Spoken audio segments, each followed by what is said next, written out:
Welcome, welcome, welcome. Do I have everything? Yes. I have this. My books are over there. What the hell is this? Oh, this is Windows 11. The hell did they do to my... I upgraded to Windows 11, and I just turned it on now, and all of a sudden I have a weird-ass wallpaper. Okay. Evie will be here momentarily, I think. Mr. Carter, how are you?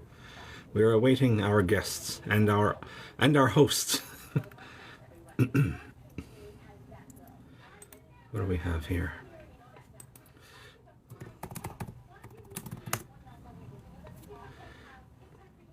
How are you, sir?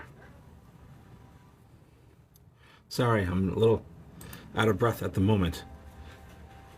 Jeanette is here, and Evie is here.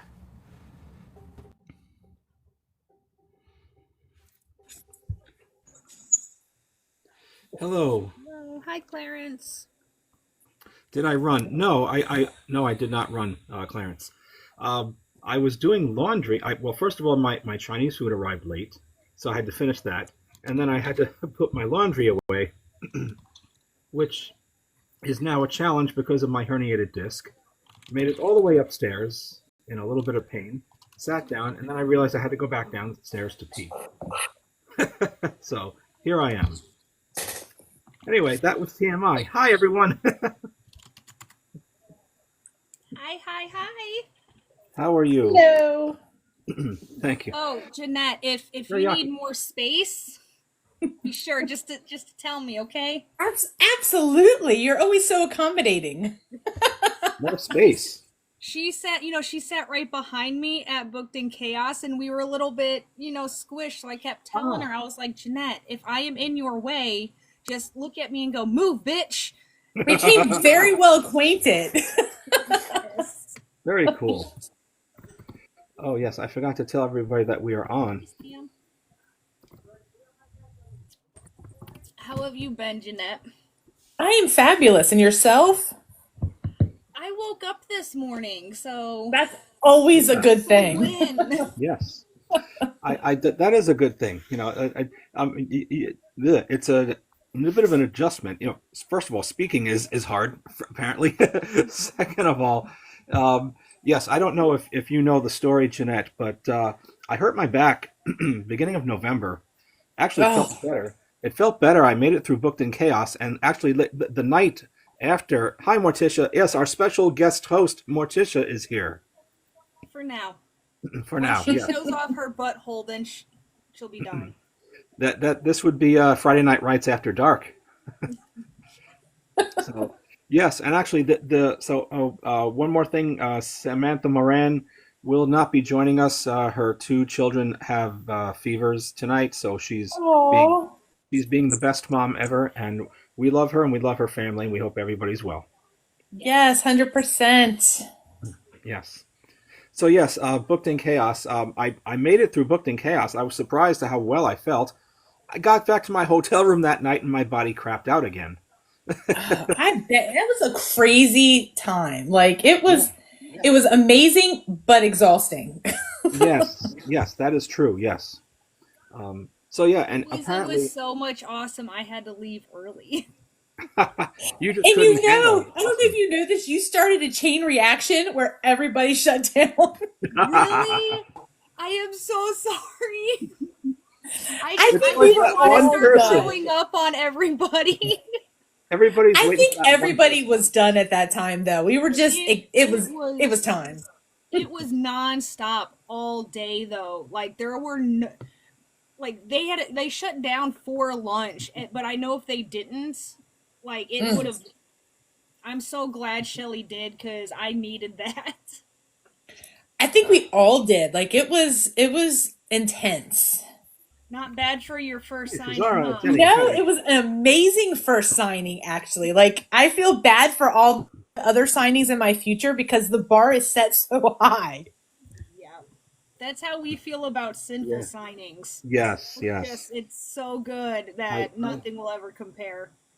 I had Not that signing not fever. that Booked in Chaos didn't compare. It was fantastic. Please don't get me wrong. But Oh it's yes. your first time special. It is. It really is, and it sticks with you. So I'm glad you guys were all there for my first signing event. And you had the opportunity to hurt my feelings and you didn't.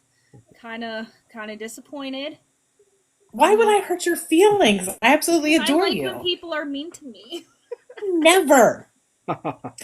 You were so in your head about Rebecca F. Kinney that I could not even be mean to you if I tried because it just would have been wrong. It'd be like kicking a kid or something, like. Oh my god. So we're Wow. for everyone watching, Shelly was nice enough to let us set up the night before, right? It was a secured venue so we could set up, leave our things, no one was going to mess with it. So she starts letting us in, and I'm talking to Shelly, and all of a sudden her face goes, and I knew, and she was like, turn around, and I'm like, I'm not doing it, I'm not prepared. And then Rebecca Kenny put her hand on my shoulder, and my first reaction was, "Oh my god, she's touching me!" And I started screaming that like a fucking weirdo.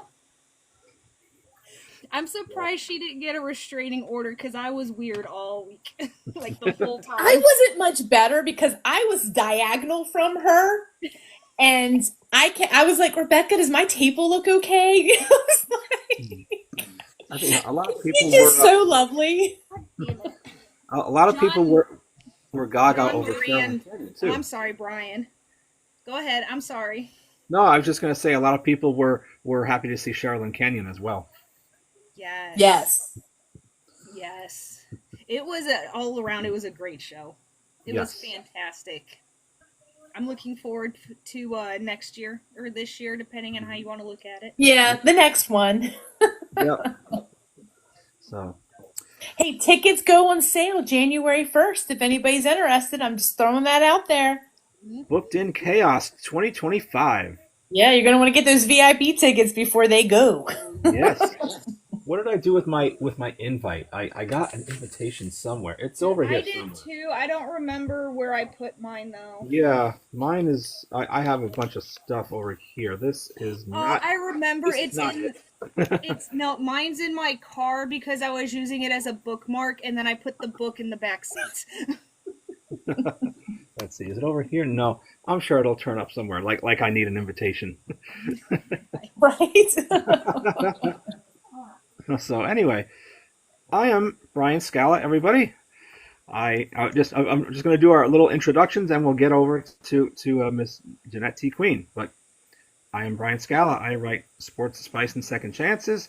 I recently released. You know what? Let me drop this thing. This is not necessary. Everybody knows it's Friday Night Writes. I recently wrote a holiday novella called Silver Lights. If you ever heard the song Same Old Lang Syne by Dan Fogelberg, I have taken the basic premise of two ex-lovers meeting at the store on Christmas Eve, and we've taken it for a little bit of a spicy ride. So that is out right now. It's on KU. It's you can grab it. And I also have this one, Core Memories. It's another spicy book. People seem to love this one. Most people.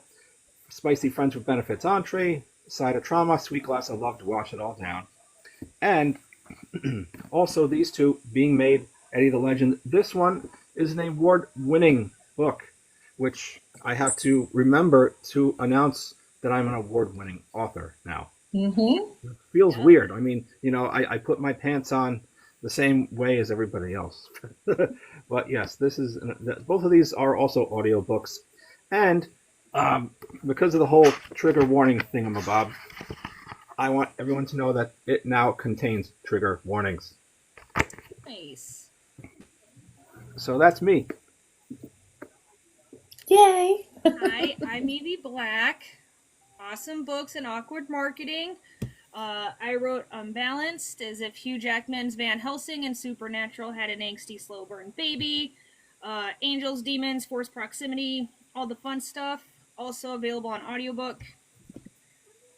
Leona, she's a badass with thick thighs who ends lives, and Xandros is the simp that calls her abuse foreplay. We're talking Reverse Bully, Grumpy Sunshine, and Bear Shifters. Abyssal, Donovan's a dick. It's in the blurb. Shadow Daddy, Witches, New Powers, Student Teacher trope. And this is the fabulous Jeanette T. Queen. I need your help writing my elevator pitch because you guys do fantastic. Look, I annoyed the shit out of Samantha Moran until she helped me. Like, we've had like half a year. We've That's been why doing I get on here before Samantha, because if I have to follow her with her like 90 books, I'm just like, no one cares now. I only have the one. I mean, the Last Pendragon so far. That's a fantastic cover. Tell us about it.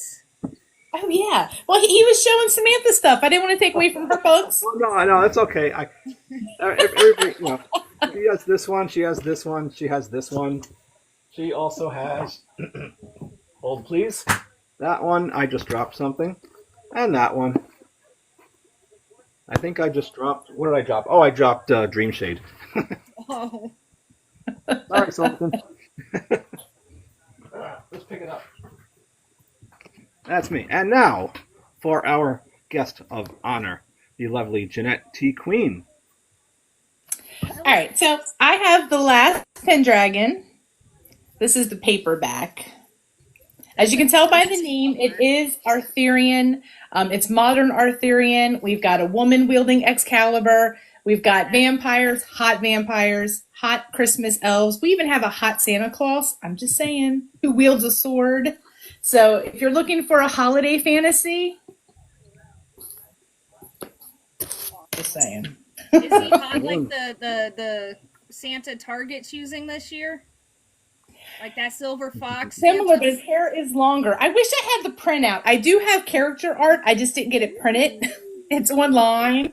But yes, I have a hot Santa who wields a sword because he's a former knight of the Round Table. That's awesome. Wow. Misty. So people who have been on the naughty list, that's a real problem for Santa. Yeah. My ARC team was like, you have got to get character art of Hot. They dubbed him Hot Santa. In the book, he's just plain old Christopher Kringle or, Santa Claus. They've dubbed him Hot Santa, and they were like, you have got to get artwork for Hot Santa. So I did. Talk about a cinnamon roll, huh? Yes. And he's a side character. But people, I took him out of the book, thinking people would not understand him, but he has become a fan favorite. People love him. Bravis. Yeah. Right? Everybody loves so much so I have to write a whole book for him. Santa and Mrs. Claus, because Mrs. Claus is also a former knight of the Round Table, because, I think women should be knights as well, are getting a novella for next year. That's awesome. Cool. That is great. Yes. And we are schmiving, whatever you want to call it, we are giving away a copy of The Last Pendragon. And is it an audio book, or is it a ebook, or is it a physical copy? I can do either one. Hell, you know what? Let's do one of each. All right. Well, or we can do one of each. Yes. Two winners. It's Christmas. It is 5 days before Christmas. We have got to be generous. Yes, that is correct. And if you want to get that, why are words hard tonight? Because you were again 5 days till Christmas.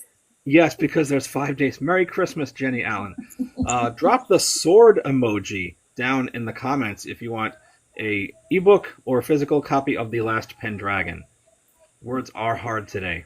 And if you can't find the sword emoji, just write sword. Or if you're a fan of Celebrity Jeopardy, S words. Or cross swords. I love it. I'd really take any sharp, pointy thing at this point.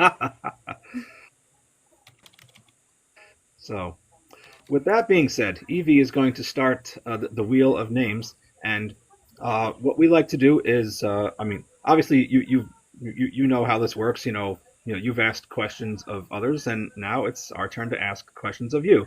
and we'd like to start with. Which I've interviewed both of you, so don't, be nice to me. Oh yes, yes. Well, we like to start with the about with questions about the author, not necessarily about the books. We'll get into that in a little bit, but first, feel free to tell us a little bit about yourself. Who is Jeanette T. Queen? Well, I am a newbie author. The Last Pendragon is my debut. It just came out in August. I am also a mom of two. I have a 10-year-old daughter and a 9-year-old son that keep me on my toes nonstop. I'm a hypnotherapist, which a lot of people don't know. I was actually in the middle of a hypnotherapy class learning how to teach people how to meditate when the first 7 chapters of The Last Pendragon jumped into my head. So That's awesome. I love that. You need to teach me how to meditate because, I 47 sent whips you a is not message one enough. time. I sent you a message one time. I don't think you got it on Facebook offering you a free service. Ooh, I will take you up on that because every time I've tried to meditate, my brain won't shut up. And I'm like, what's the point of this?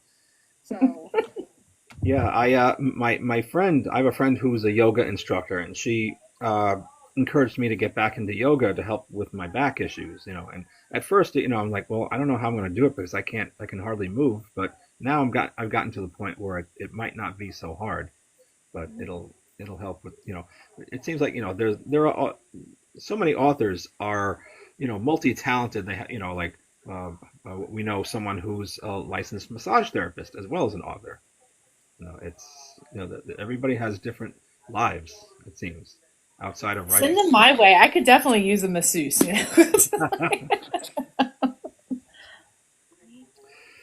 so Jeanette, as a child, what did you want to be when you grew up? Did you know you wanted to be a hypnotherapist or an author? No to either one of them. I wanted to be an actress. I wanted to be on Broadway. I wanted to be famous. I was a theater kid, had private voice lessons, had voice acting class, did all that. So that was my goal. I actually went to California on my 18th birthday, was out there for about a year before I got homesick and came home.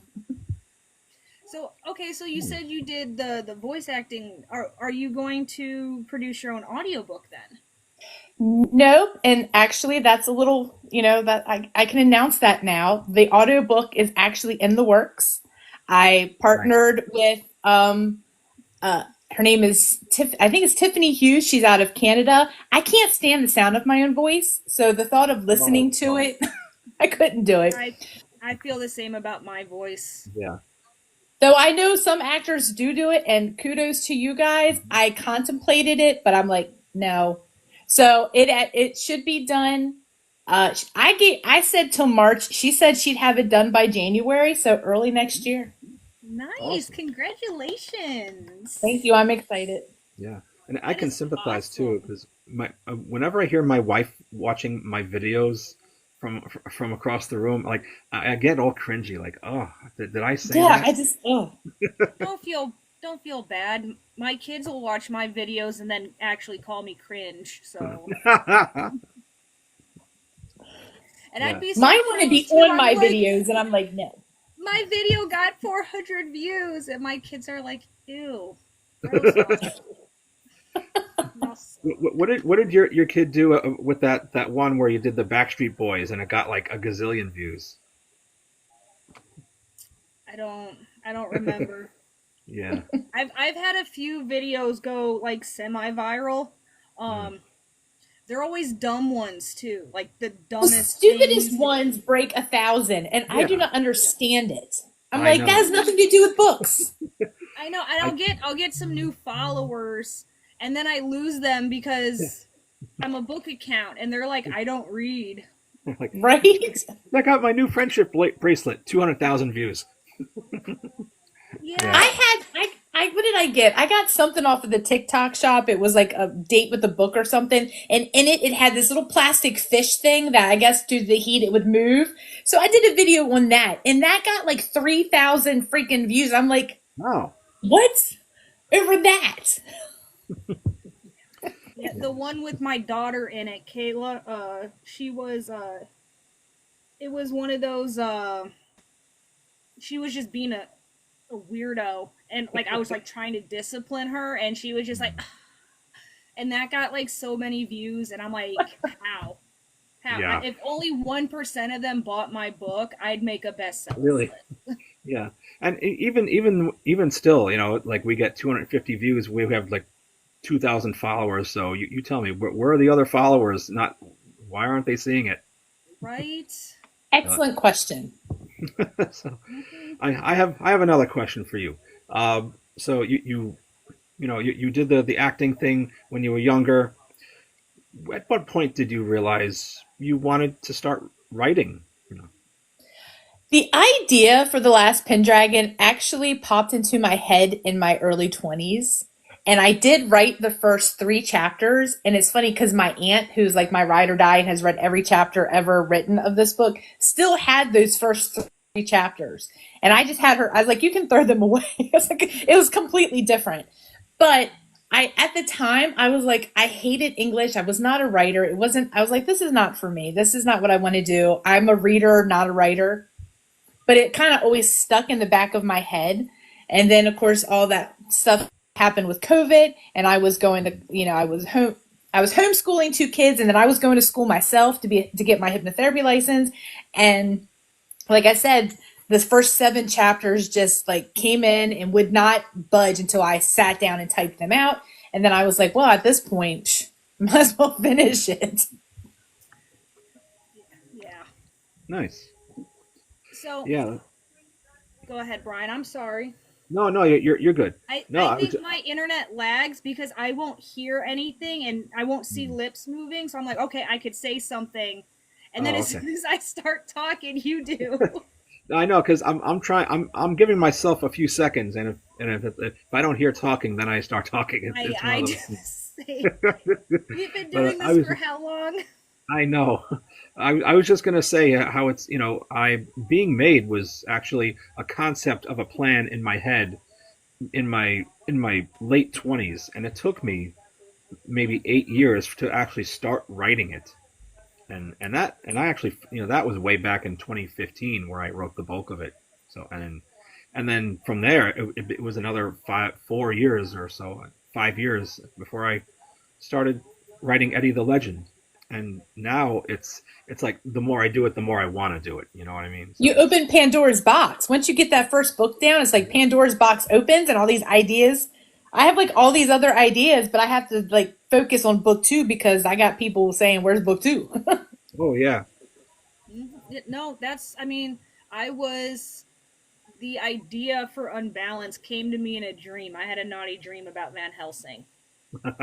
And I was like, And we are not complaining about that. I should write that down. But I didn't because I was in the army and I did not have any time. Then I had a pretty major surgery that I was laid up for like a month. And I was like, I have nothing better to do except write this down. So Hey, the stories will come when they'll make us write them. Those characters are crazy. that was hmm I was not even done with Unbalanced. I literally wrote her just as a super strong character who could handle Sebastian, like beat him up. And as soon as I wrote her name, she was in my brain like, bitch, you're writing my book next. And I said, Well, yes, ma'am. Leona's my spirit animal. I I love all your books, but Leona is like it. Leona's my favorite too. I love her so much. So a follow. I had a question. You obviously love to write. You obviously love to read. You also obviously like helping coordinate book events. But what else do you do? What are some of your hobbies? Besides reading and writing, Besides bookish things, which I besides realize that buying books and reading books are separate hobbies, just like, collecting the character art is a different hobby. Hi, Tracy. that's a good question. I've actually just kind of started doing some crafty stuff. I'm not very crafty, but I'm trying to be crafty. Like I'll make little bookmarks that have like if I have an Etsy shop and I'll throw in like little handmade bookmarks Ooh, with Ooh, my I like stuff. So that. that way they have something that I did besides write the book. So I'm trying to be crafty. Um, I don't know. I mean, my life pretty much consists of writing, reading, and being a mom. I mean, nice. Yep. That does Yeah, take up a lot of time, especially at that age. yes. yes, I understand. It's lately it's the writing has been kind of on the back burner. It's like every day I'm like I'm going to write today, and then I find something else that to take my time. Whether it's working or and today it was, oh my God, being made an Eddie the Legend don't have trigger warnings. I have to fix my files, and I have to you know put Hmm. put address labels on my physical copies with the trigger There's warnings printed out. It was just because that's and Mine's a fantasy, and I still did the trigger warnings. Not that there's a lot, but mm, I figured when I was doing it, it was probably worth doing because there are some things that I mean, some people say it's a young adult. It's real. I mean, some people say it's what yeah young adult. It's really not. It's new adult. Just right, because it doesn't have spice in the first book doesn't mean there won't be spice in the future. It's just I don't know. I'm a pantser. It depends on how it comes out. But right. there is mention of adult content, so I definitely did include that just so people were aware. Oh yeah. Yes, you definitely want the readers to feel safe and just to give them fair warning of what they're getting into. I And mean, and that's not to really get too deep down that rabbit hole because I'm sure we could talk about it for hours. But you never know what is actually triggering to someone and what isn't. They could look and be like, "That's nothing. I don't have triggers," or right, versus they're reading through everything's fine, and then you have triggered them, and then they're upset and they don't want to read your books because they were not properly prepared for it. So Which, and I didn't think about it initially because of it being a fantasy, but then I was like, maybe I should. So yeah, better to be safe than sorry in that respect. yes. 100%. Yeah. So, reading, writing, event coordinating, hosting, hypnotherapy. What other causes or special projects do you have? Like a charity, for Yep. example. Like A is there a charity you specific support or charity that something. you support? My daughter has severe food allergies. She was diagnosed with tree nut and sesame allergies when she was 2 years old. So I have been a fierce supporter of the food allergy community, Mm, spreading education, making sure my daughter is educated on advocating for herself. That was kind of what led me in the whole hypnotherapy thing is because what a lot of people don't understand food allergy is very lonely, especially for a food allergy parent. It is when you first get that diagnosis for your kid, it's scary and it's very stressful. And at that time, over what 10 years ago, 8 years ago, there wasn't a whole lot of resources for like I we went to an allergist and my allergist was like, oh well, just avoid those foods. I'm sorry, my 2 year old could die from eating something, and you're just telling me to avoid them. I was like, there has to be more to that. So that led me down a path of learning about food allergies. And then I went into hypnotherapy to help with the stress because there's so much stress involved in anxiety. And I myself suffer from was it PTSD because my daughter was 2 and we had to take her by ambulance when she had her initial reaction. And oh wow.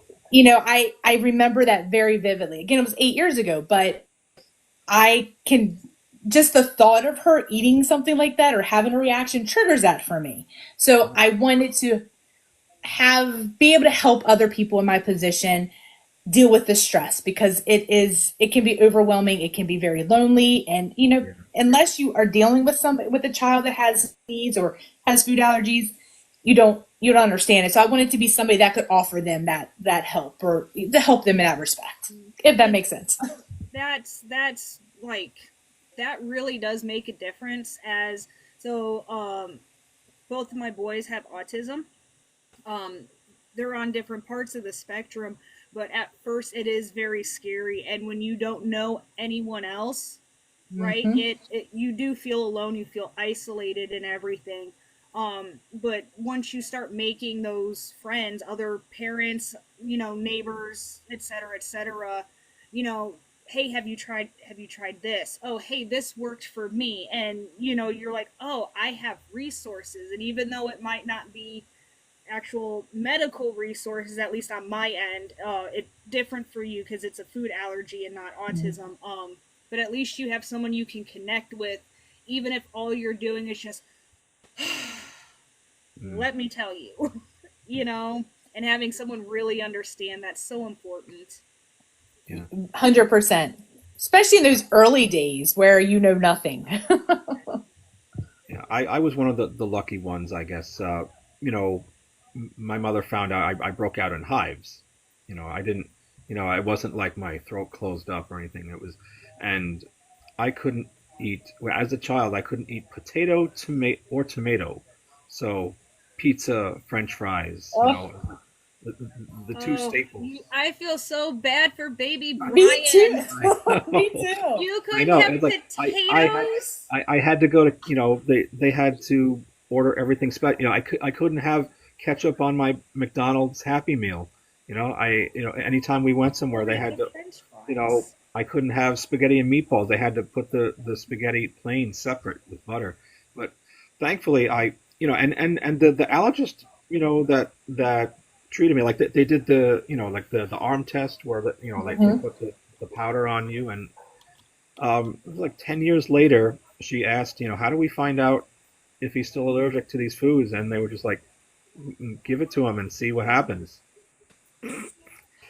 That doesn't sound like a very responsible diagnose treatment plan, So And it's the only way to find out. My yeah. daughter is in that. We do she is called Slit, where I lived on the West Virginia Maryland border when she was 2, and I actually moved to North Carolina because there was an allergist in Charlotte area that was offering Slit, and it was nowhere else on the East Coast. Mm. And what it is, it's drops, and it has all of her allergens in it. It can have up to 20 different allergens, and it goes under her tongue, and she gets it 3 times a day, and it helps build up her immune system to Oh, those allergens. Because my goal was always to be where if she accidentally bit into something, she would not automatically go into anaphylactic.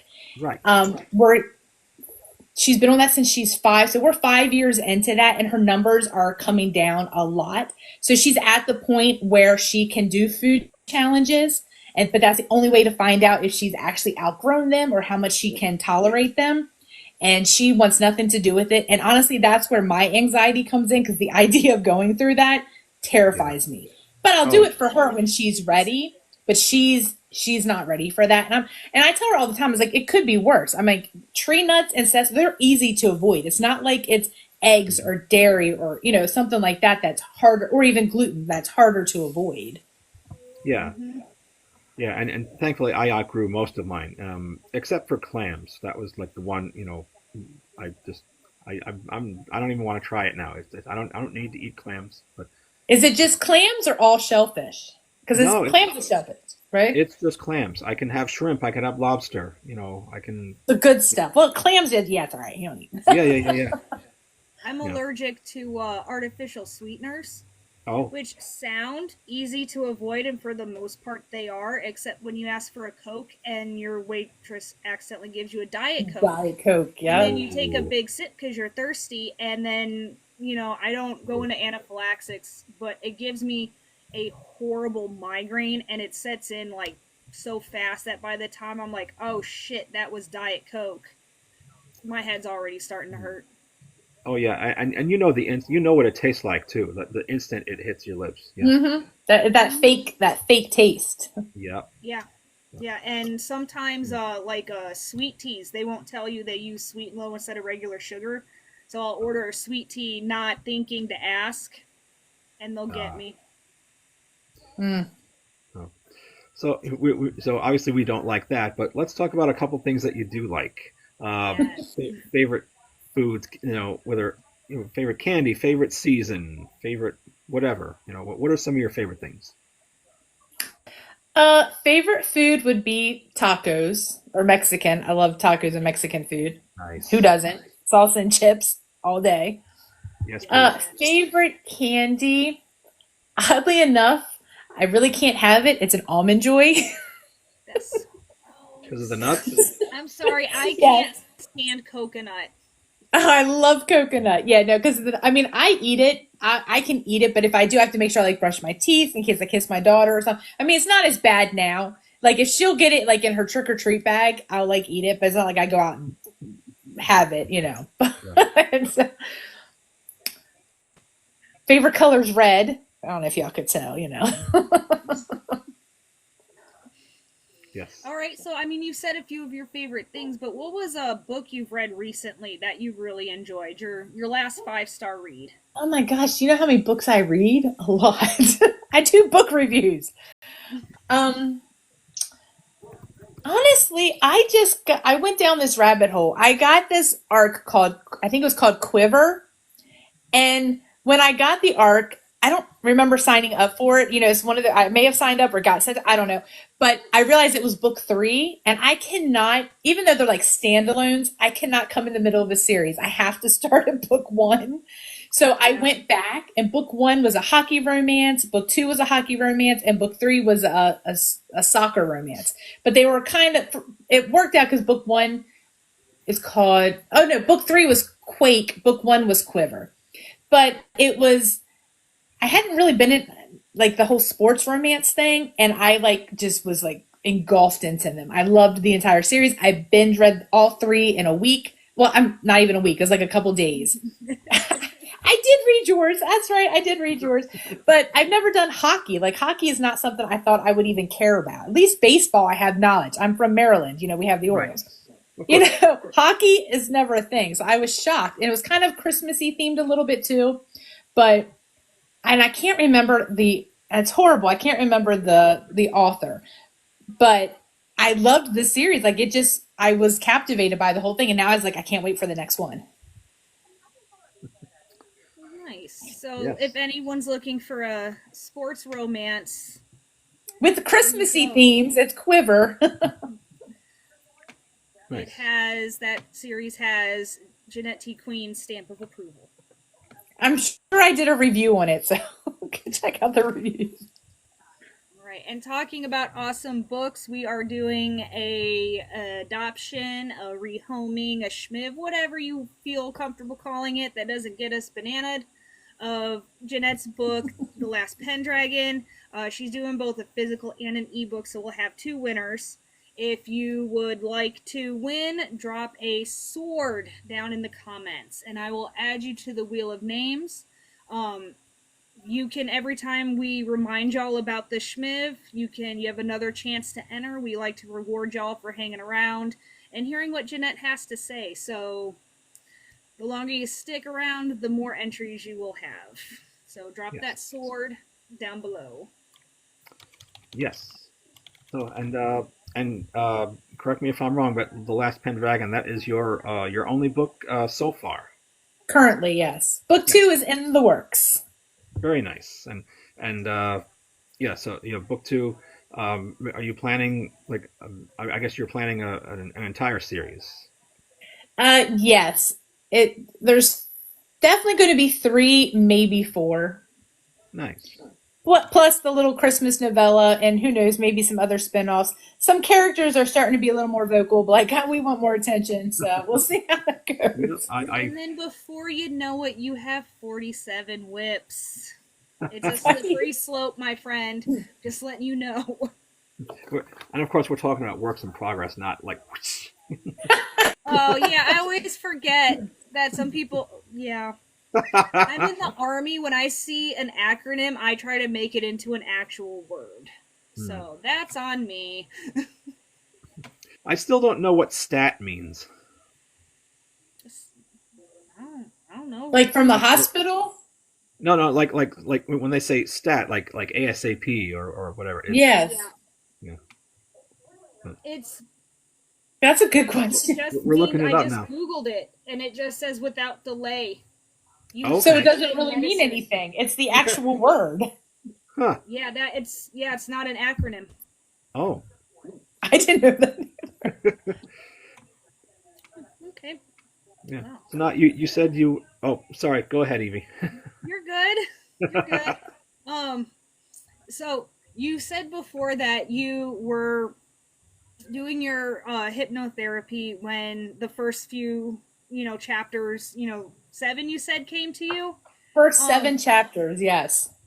like what sparked that? Like, did you just watch like King Arthur and the Round Table or Monty Python's version of that, which is awesome? No, I've always been a huge fan of the King Arthur legend, Arthurian, like Mist of Avalon, even the Disney cartoon Sword in the Stone. Like growing up, I've always Mm. loved King Arthur. However, I always felt there should have been a woman holding the sword. So, so the whole idea did pop into my head. Like I said, it was over 20 years ago. And so when it actually did, when it kind of was like a download happened during my meditation class, I was completely caught off guard by it. Kind of came out of nowhere. Those are the best ones. I'm looking for a photo right now. I think it was at Disney World where we actually my sister and I posed with the sword and the stone. Oh, Now you just made me nice. think of it. Uh, oh, I'll find it. Don't worry. But it's not that you know. So, um, who's your favorite character so far, and who's your In least my favorite? book or in any book? No, in well, your book and in any book. My book, for book one, I have to say it's King Uther because he actually is like a spirit guide. He's a ghost and he's got humor. I can't, we have a little bit of a love triangle, so my people are split between Team Tracy's Shane and Team comment. Riker. Huh? Tracy said her Santa. favorite Santa. Santa, I told you, Tracy is on my Santa. art team. She's one of those that dubbed him Hot Santa. But I do love me some King Uther. He cracks me up. I'm guessing Santa brings new meaning to the term ho ho ho. And he's such a side character, but he has this one scene where he is working out with the sword and he's shirtless and he's in sweat. He's not like a love interest or anything, but that just captivated people. Yes, I know, Ash. Everybody loves Riker, which fun fact, Riker was not in my first draft. I had a first draft of the book where I had Elizabeth as my main character and Shane was her main love interest and he's my vampire. And it was a one and done. It wasn't going to be a series. It was just happily ever after. The first draft was done. And then in the middle of a dream, Riker came into the dream and insisted that he messed it all up and I had to go back to the drawing board and rewrite the book. And now it's got 11. Now it's like people are split and it's a series. I love that for you. By I any chance, really did you do. happen Like, to that watch? is amazing. By any chance, were you watching Star Trek: The Next Generation the night before? Um, Possibly because I'm a huge Star Trek fan.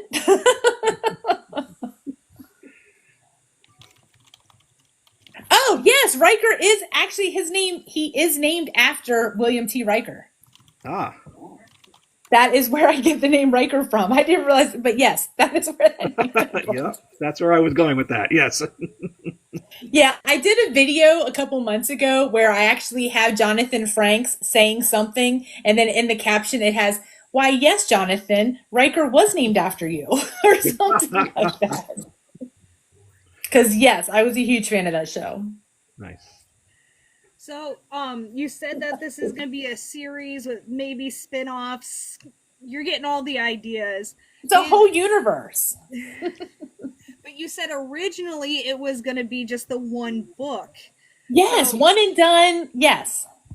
but do you prefer standalones or do you prefer series? And do you think that had any impact on the way your mind's planning everything?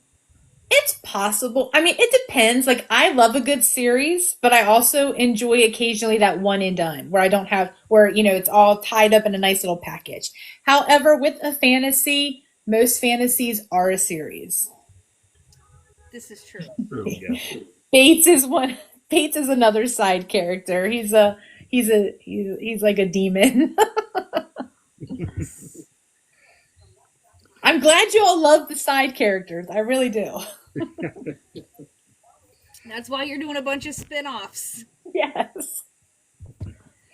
Yes. So, and if you want to get in on the first book before all the second book comes out, by all means, drop that sword emoji down in the comments. And we're giving away 2 tonight: 1 ebook and 1 physical copy of the Last Pendragon. And just look at that cover. It's a gorgeous cover. Let me tell I you. was just going to say, yes, that cover is magnificent, and that teal color is amazing. Yes. Teal is significant because my main character has dragonfire, and the dragonfire is the teal color. Oh, wow. Oh, nice. Yeah. So yeah, if you would like your chance to get a copy of this book, go ahead, put that sword emoji. If you don't have a sword emoji, any sharp pointy thing will do, or you could just type the word sword. I'll count it. Tracy wants a teaser.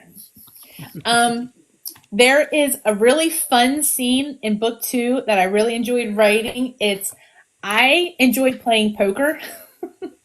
Unfortunately, my husband does not, so I don't get to play it very often. But so there is a poker scene in book 2 where Elizabeth meets Hades, and he's a fun character. Nice. So Nice. you're kind of crossing mythology. Everything. I have everything but the kitchen sink in these books, let me tell you. Nice. I like when authors do that. They don't stick to one pantheon. They're just like, yeah, we're going everywhere. Early on, I had an editor tell me I could not do that. She's told me that she actually told me I needed to. Lilith is my main bad guy, and she is like vampire. She's the biblical Lilith. So she's like the queen of the vampires, but she's more demon, so she could go either way. But this editor told me I needed to make her dark fae because I had vampires and I had elves. And I'm like, but that takes away because that's the whole arc is she's that biblical character. And then I also had an editor tell me that I had to change Merlin. You can't have Merlin because that's too famous of a wizard. And I'm like, well, it is that Merlin. I can't change his name. Yeah. So needless to say, I did not work with this editor, and she ended up being this huge scam anyway, that later when I found like all these people were coming out saying how she was scamming people. And I can understand that because she clearly did not know what the heck she was talking about. Yeah, like you can't have the Arthurian myth without Merlin. Like Merlin was a big part of that story.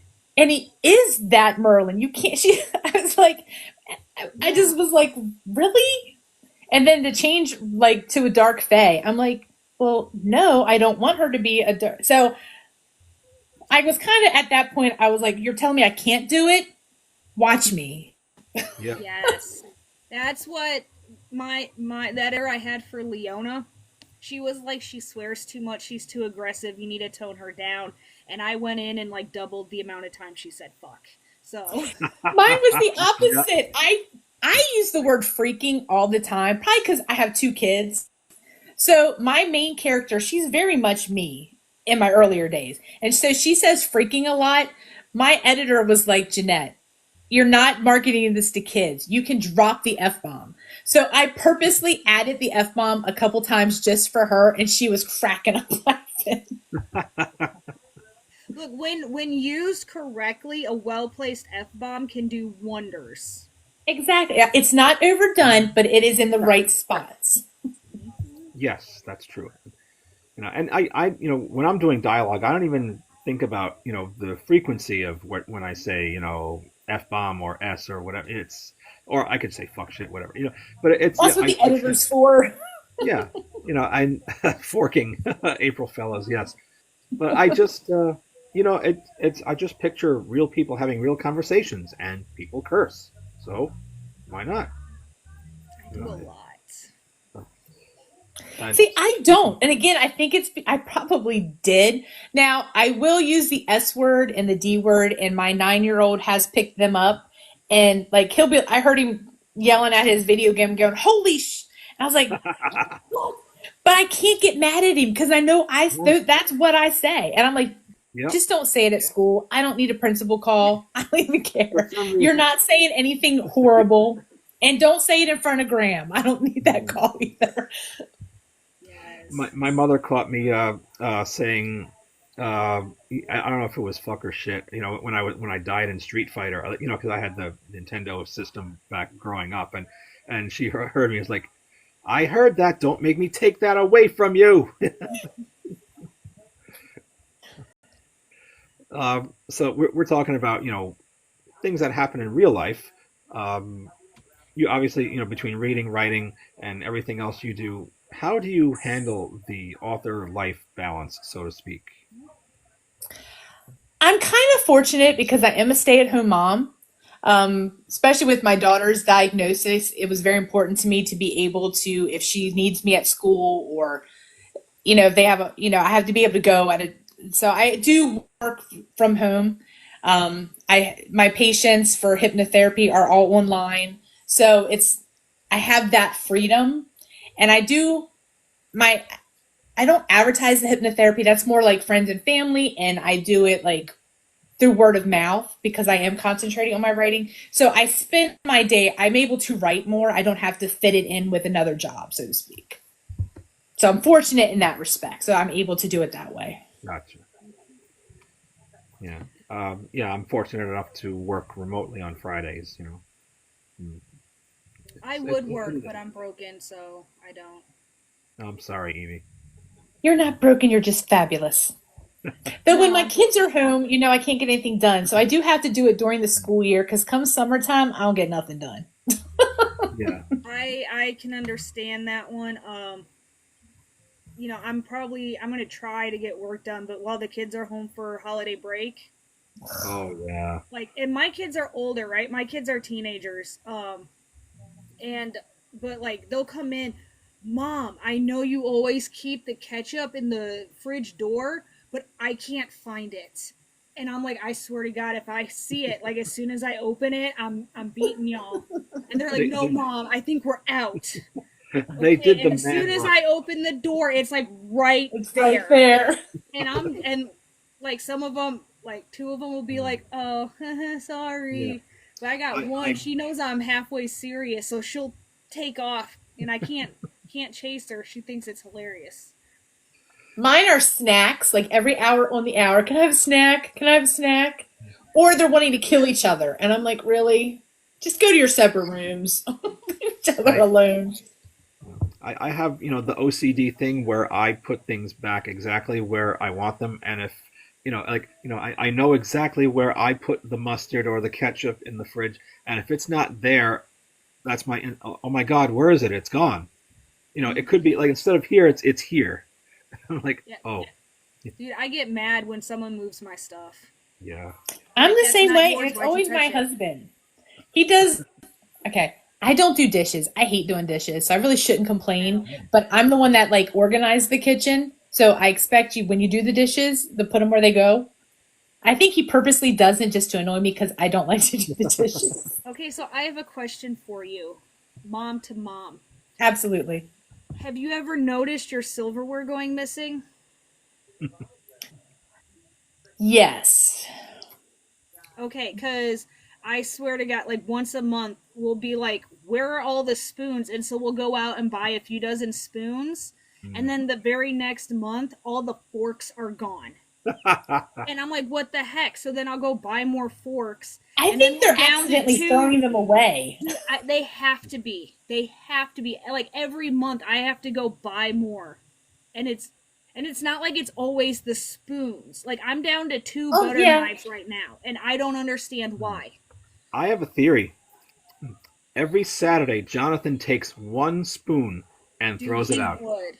He fucking would just Just to to drive me nuts. He would. I've been blaming the kids this whole time. I can see him doing that. Just not even just mentioning it. Just like 3 months go by. I'm like, hey, we used to have 14 knives, and now we have four. I He don't know. would. He would do that just. They do just, it's like socks though. It's like they just disappear. Yeah, Selwood, you're good. I'm glad you're here. Okay, so to keep it going because we keep tangents, which is fantastic. But we got questions. So, what do you most enjoy about writing in the process, and what do you like least? What I like about it is I love meeting readers. When people come up to me and say how much they love my books, or, when they're like, I'm Team Riker or I'm Team Shane, like, I love that. I'm still getting used to it because, like I said, it's only been out since August, so it's still kind of a new experience for me. So I'm like, oh, and the thing I absolutely hate is I think what we all hate, marketing. Like, I Oh can yeah. sit and I can talk about somebody else's book all day long. But when I have to talk about my own book, it's like, I forget what I'm talking about. It's crazy. Uh, yeah, no, it's like I said, it took forever to get the elevator pitches because before I'm like, it has words. You should maybe read the words. I Like that's think where for my your awkward marketing came from. I think for your special edition hardcover of Abyssal, the blurb should just be Donovan is a dick. So I am actually going to be here. My project that I want to finish up before the first is I want to do new special editions. So every Oh, year get it because I want them to be like limited runs. Be like, oh, ooh, you got the 2025 edition, you oh, know. nice. Um, so I You, am going to be doing those, but I don't like putting the blurb on it because they're special editions. They're not going to right. be at Barnes and Noble or anything, like Yeah. That no makes one's going to sense. pick it up and be like, what's this about? If Mhm. they're getting it, it's from me and I'm already talking to them about it. So This means I have to buy one every I year. am aware, Brian, but I figured by the time I get them, the soonest I will see you will be sinful. I'm sure you'll have something out before then, and I so then Yes, I can I will. trade you yours for mine. Show me yours, I'll show you mine. Is that how you want to do it? I will show you Hey, swapping is Jonathan's. fantastic. I love this whole, like, I I, will show I you want to write a whole Jonathan's, bunch and of then you books. could show you Jonathan yours. Yeah. Oh, she has two M's in her name. Sorry, Samantha.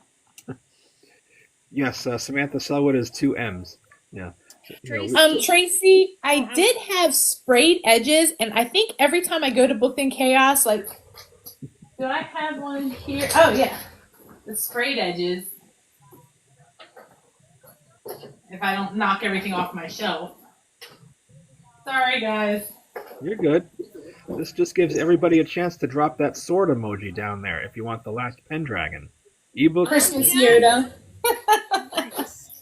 Um, I don't know if you can tell, like, it's the Oh sword. This yeah, was the sprayed edges Oh, I had that's done that's for this beautiful. year. that is gorgeous. That Um, is nice. Yes. DM, I can never say her last name, starts with an F. S. Swartzwort. Yes, her husband did this. I'm gonna Oh be yeah. getting him to do some for me too, because he does fantastic work. He did all of my bookmarks too. Oh, nice. Like, he is just so talented. So I did offer these as a pre-order, and only a couple people got them. So I was like, okay, but that's what I plan to do. Is I plan to do more of those special editions for, like, Booked in Chaos. See, everybody's Nice. got these wonderful sprayed edges, and I'm here just trying to get people to buy my plain ass books. Right? I'm there too. So, speaking of your books or in your writing, would you say you're a plotter, a pantser, or a planter? Oh, I'm a pantser 100%. I try to plot, and the characters are like, ha ha ha, nice try. I told you I wrote an entire manuscript and I had to change it because it's a character. But yeah, no, I'm a planter. I have no idea what's going on any more than you do. It just comes out. I Nice. love when people ask me like what comes next, and I'm like, you'll know when I know.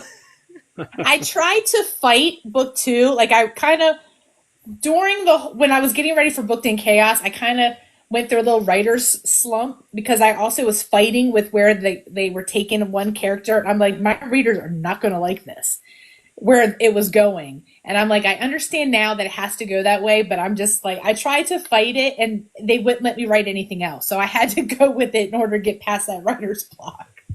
Right, but you know, your characters know their story best. So if they're like, This no, is this true. is how it has to be, that's the story you're meant to tell then. And hopefully your readers will recognize that that's how it has to be. Exactly. I'm Oh, on board someone's with it already now. mad. Someone's already mad down in the comments. What did you do? Asher, I can't tell you. You'll find out. And it wasn't me. So, do you have any routines that you like to do when you're writing? I like getting my tea or coffee and putting on some Ancient Aliens for background noise. Do you have any routines that you like to do? I do start off with my morning cup of coffee. I'll come in here and I'll fire everything up. I'll do a quick scroll through social media. I try to post something really quick and then I will pull up my book. Occasionally, I'm not one that has to have background music. And if I do, it's usually for like a fight scene and it has to be like instrumental, like Lord of the Rings or Celtic or something along that fantasy line. But it can't have any words.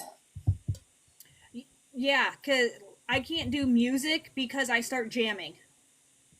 Oh yeah. And if there's no words, I'll make up words. But like most songs have like a Weird Al parody or something. So if there's no words, I just sing that version.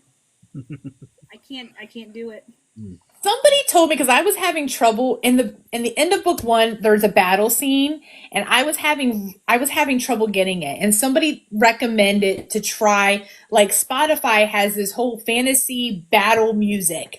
So I downloaded a bunch of that, and it really helped. Like got me in that mind space because I'm a visual writer too. Like I see everything play out like a movie. So I was able to Oh yeah. use that music to help coordinate that fight scene.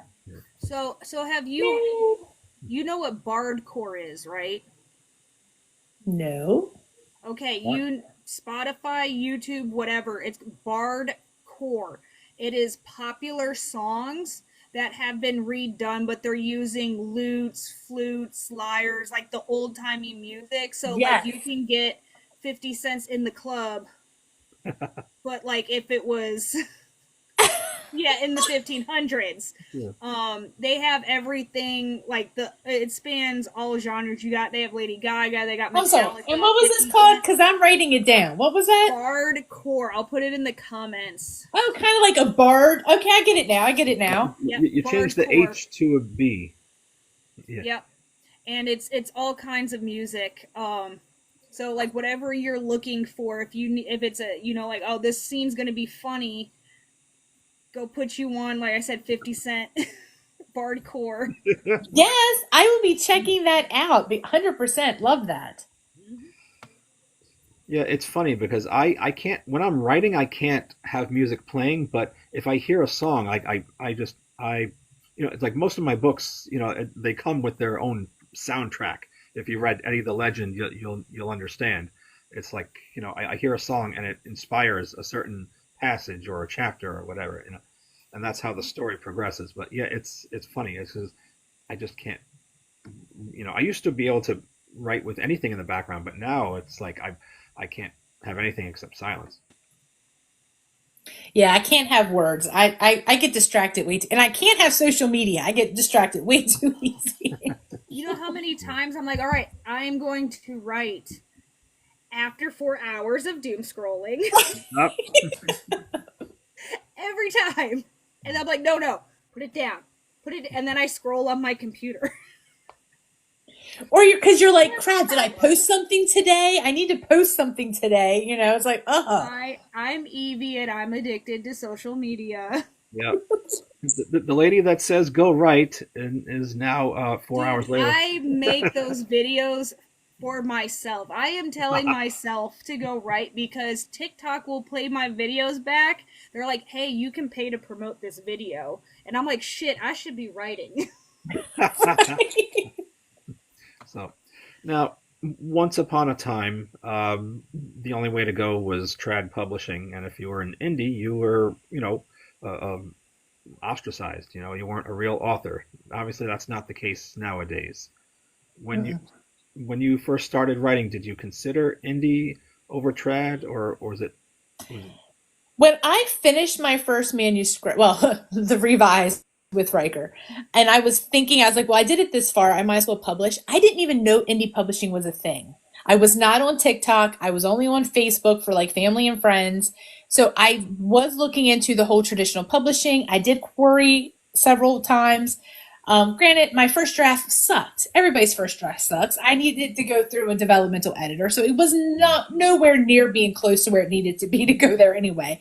But then I found out, I can't remember who told me, but I found out that you needed to have a online presence. So that's where I found TikTok, I found Book Talk, and that's how I found about indie publishing. And I had no clue before that. So, but now I wouldn't have it any other way because I'm kind of a control freak and I'd like to have control over my book in my story. And I want to work with the people. I want to work with the editor that I want to work with. I want to work with the cover artist that I want to work with.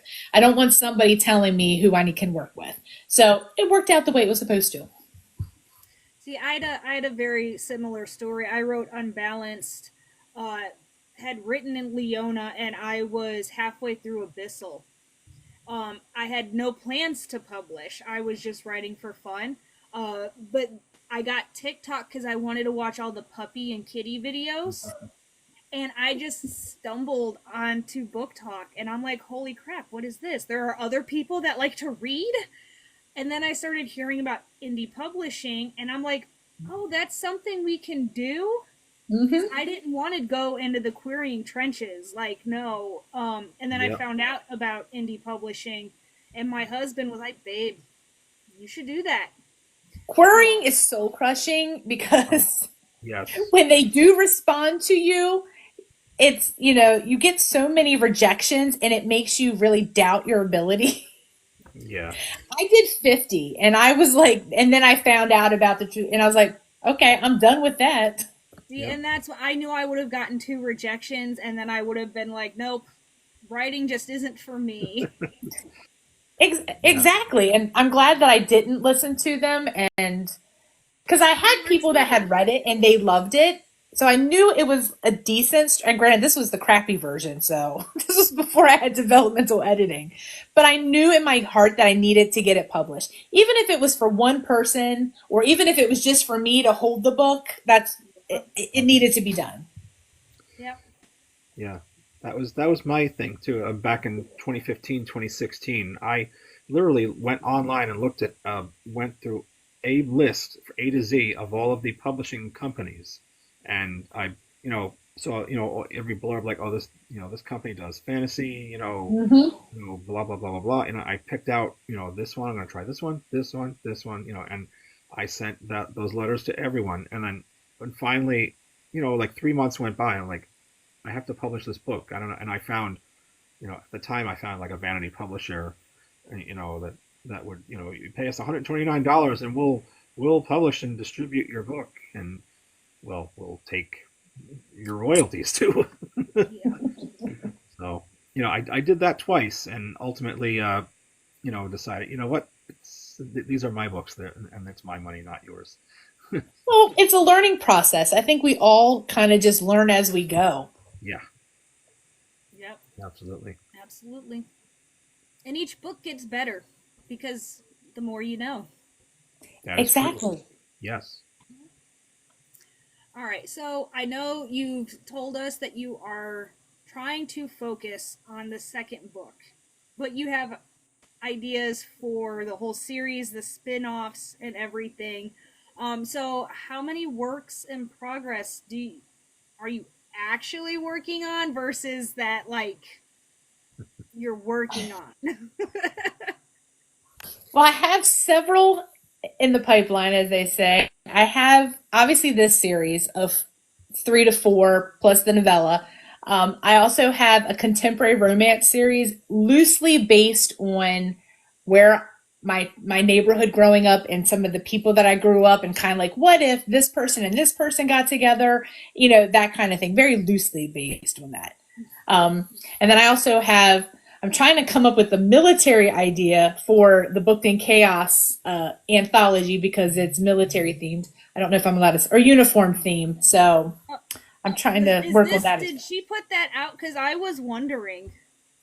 I may have just spilled that without anybody being able to know that. So I don't know if I'm allowed to say that. And the 8 people that are in here, you didn't hear shit. You didn't hear that from anybody, but What didn't I hear? You know what they say about snitches, right?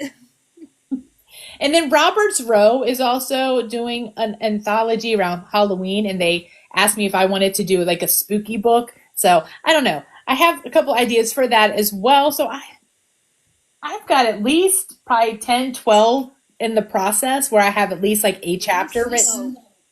Slippery slope. Pandora's box. I'm telling you, once that first book is like, phew.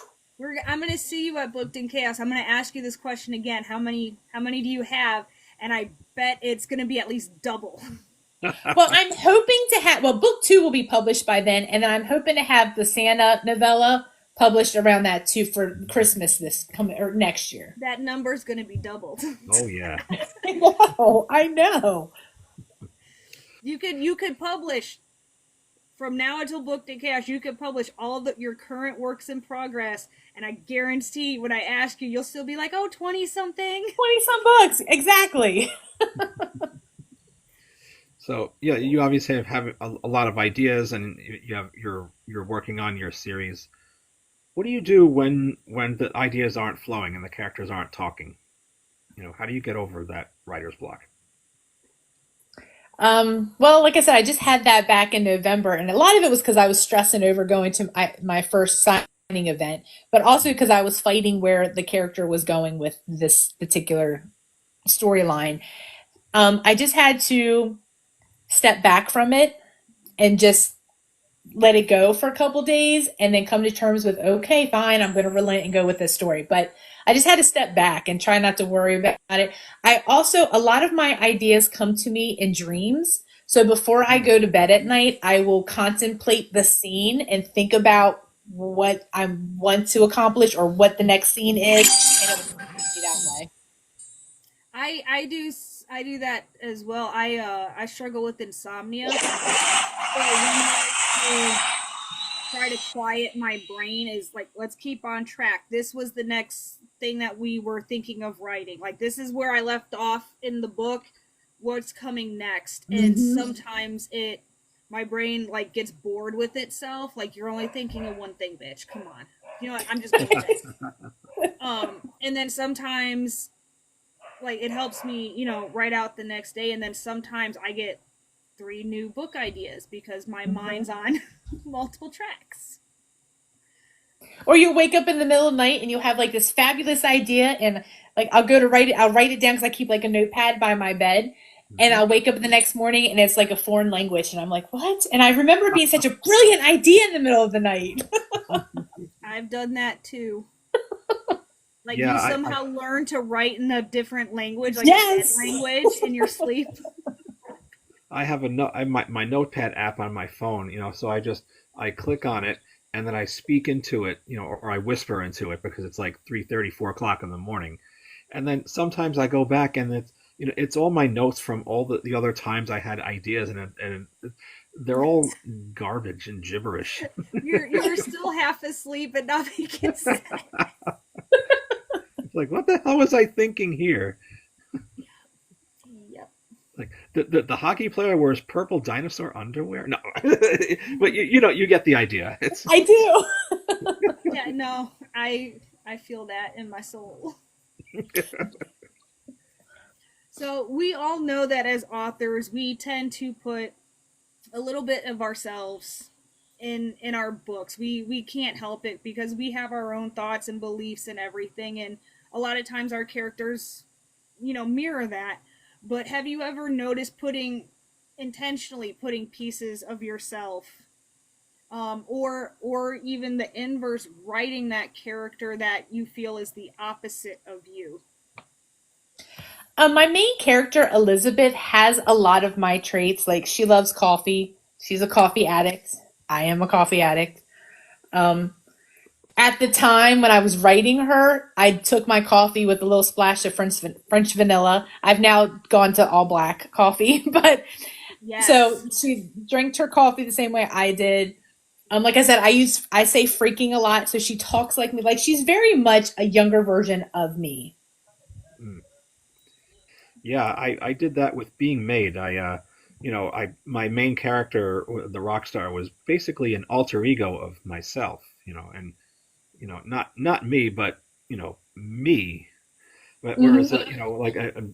later on when I wrote Eddie and Core Memories, I would subconsciously put in little bits and pieces of myself in my characters. Not realizing I was doing it at the time. Or if it's like you're writing a thing where. What did you have for breakfast today? Well, what did I have for breakfast? I had pancakes and sausage. Okay, so Eddie had pancakes and sausage. Things like that. Now, what writing tools are you using? Do you have like a Vellum or Atticus, or how do you go about it? I plan to purchase Atticus this year and play with it.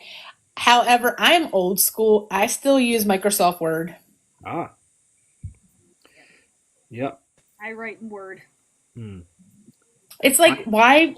It works for me. Yeah. I used to I up until recently I used Word exclusively, but then when I started formatting, for some reason when I tried to copy and paste everything into Atticus, it got all jumbled up and mishmashed. So now I just write exclusively in Atticus. Tracy, did I write a character based on a friend? Hmm. Mm, not that I can think of. Not at least not in book one. Uh, no. Now I did have like characters are named after family members, but no one's like no character is necessarily based on anybody. That's actually very mature of you because we know there's a lot of us who are just like fucking Greg. Yeah. Greg's the first to go.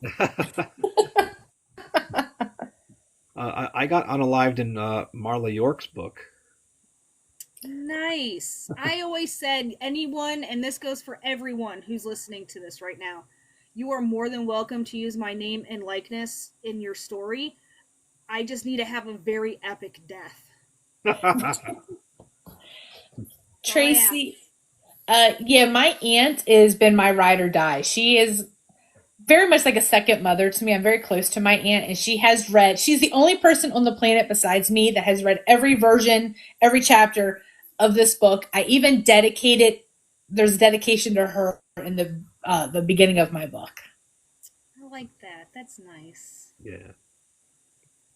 So, And her name is Diana, and there's a Queen Diana in my book, and Diana, her name is spelled Dianna because that's how my aunt spells her name, and Queen Diana is very much named after my aunt. Mm. that's awesome. That's what I should do. I should put Jonathan in one of my books. You Yeah. could. What my female main character in Eddie is basically a cross between my wife and a friend of mine from Florida. It's just like bits and pieces, like a little from column A, a little from column B, and it's I mean they're most of my characters are just kind of off the top of my head, but every once in a while you don't realize you're doing it, but some of my characters are inspired by other people. Like my uncle had a friend who he worked with in at the water department for the town, and he was always like coming up with all these one-liners and whatnot, and I think that I had that idea in my head when I wrote one of the characters, like in Eddie the Legend, who's like the comic relief of the group. You know, Mhm. I mean, actually, I just remember I did have a character based off of a friend, the Doctor. It's horrible. I can't think of my character's name. Tyler. He is based after my former best friend, who just is former because I moved states away. But yes, he was named after, or he's based after my friend Todd. So see, Tracy, you know more about it than I do. that's the thing. Gracie's Is like, good like that. we Yes, don't she is. we don't think we put as much of ourselves in our stories as we do, and then later on we realize, oh, that's Or we forget. Like I just yes, forgot. Because I'm working on book two. So right. book two, I'm like immersed into book two now. So, which odd enough, my daughter wrote a character for book two. Oh, Nice. nice. So, real quick, before I ask the actual question I'm supposed to ask, have you had one of your readers come up and been like, I really like how you did this thing, and it was completely unintentional, so you got to play along? Like, yeah, I'm super clever. No, I have not had that happen yet, It's it's but I'm still new. So, it's one of those feelings where you're like, wow, they like really like the book, so it makes you feel good, but then you're just like, I didn't do that, but sure. Like, you feel good and bad at the exact same time, and so you do the awkward finger guns. but when it happens, I'm going to remember you. I'm like, oh, Evie warned me about this. It will. They'll start making connections that maybe you didn't consciously make, right? And then you're just like, oh yeah, I did that. I'll take credit for it, sure. So, yeah, no, sometimes you have to. So you are in your job as a hypnotherapist, along with being an author. So obviously, mental health is important to you. Otherwise, you wouldn't have wanted to get into that field. But what do you do for your mental health and to like recharge your creativity? Reading really helps with that. That's why mainly read like fantasy or romance. Like I don't I don't watch the news anymore. I don't watch a whole lot of TV. I'm more into reading. But I also do meditate. I try to take some time just to kind of like drown out the noise and just kind of just be in the moment, which I think is very helpful. Yeah, yeah. Sometimes you just need to turn off the madness. It's like I hardly watch the news nowadays. I everything I need to know I find out from social media. Yes, Tracy, I'm trying to craft more. I did show them that. See, Tracy knows. Like, I need to hire her as her and Asher need to be my full time assistants. Yeah. Tracy knows all about my books, and she's read all my books, and she's one of my biggest. You know, Tracy is the biggest book talk. She is the queen of book talk. I don't know who that other oh, woman is that claimed to be queen of book talk, but Tracy is it. I Mm-hmm. never even heard of that other woman who claimed to be the queen of TikTok. I don't. I'm not on her, Yes. but I kept seeing those tidbits or like people were talking like she was on some show. I don't know if it was like Good Morning America or something, and she claimed to be the book queen of book talk or whatever. And none of us that I know had ever even heard of her. So I was like, I I okay, she must. had I had heard of her, but just in the context of like the Sarah J. Maas back and forth Mm-hmm. stuff, because she reads, Sarah J. Maas and promotes her books and everything, and so like I knew who she was because of that. People like, why are you platforming her? Um, and then like She's I not didn't an hear indie anything. person. Right. I guess but yeah, I didn't know what had happened because like I wasn't following her, and then all of a sudden people are like tagging. It was the Kelly Clarkson show, I think it was, Oh Oh, yeah. that's what it was. and Yes. people are were Yeah. stitching that, and I was like, oh, she's still around. And I'm like, who are you? I never even heard of you. You know that something's amiss when you have 1,000 people stitching that clip of Kelly Clarkson saying the Queen of TikTok, and then be like, no, bitch, she ain't. It's Who? all it's all right, Tracy. You're not missing anything. I haven't read the Akatar series, but I read her other one. I But haven't read any of her stuff. yeah, so like it was years before I found Book Talk, like before I even had the app. I think it might have been actually before TikTok was created that I read The Throne of Glass, and it was not very. I don't understand why people are like, she's such a fantastic writer. Like I'm not hating. If you like her books, I'm not gonna yuck your yum, but she is definitely a yuck for me. So, Mm. and I'd appreciate you not to yum my yuck. Thank you. Mm. I'm with you. She's just not my cup of tea. And I'm a fantasy girly, but I just never really got into her stuff. I've never read a single one of her books. Mm. And now I really try to spend my time supporting indie authors. So Yeah, and they're the ones that actually like need it and deserve it. Indie stories are Absolutely. so original and creative, and I absolutely love them. me Yeah. too. Yeah. So, Jeanette, who are some of your favorite indie authors? You know, and some of the authors who. Besides you two, Well, thank you. Yes, I appreciate that, and you know, authors who have inspired you, perhaps. that's hard just because I have met so many people and I have been introduced to so many people. It's hard to just um Rebecca F. Kinney, I have to say, she was one of the first people to offer me any advice. When I met her, probably about a year or two ago, she was at an author, like at a library in Greenville, and I had read one of her books on here. I did not realize that she was as popular as she was when I went and met her. But she was nice enough that after that event, I introduced myself and I wasn't even doing interviews yet. I was just doing like book reviews. And I Right. introduced myself to her and went to coffee with me and another author, Ian Leander. And she let us pick her brain for over an hour.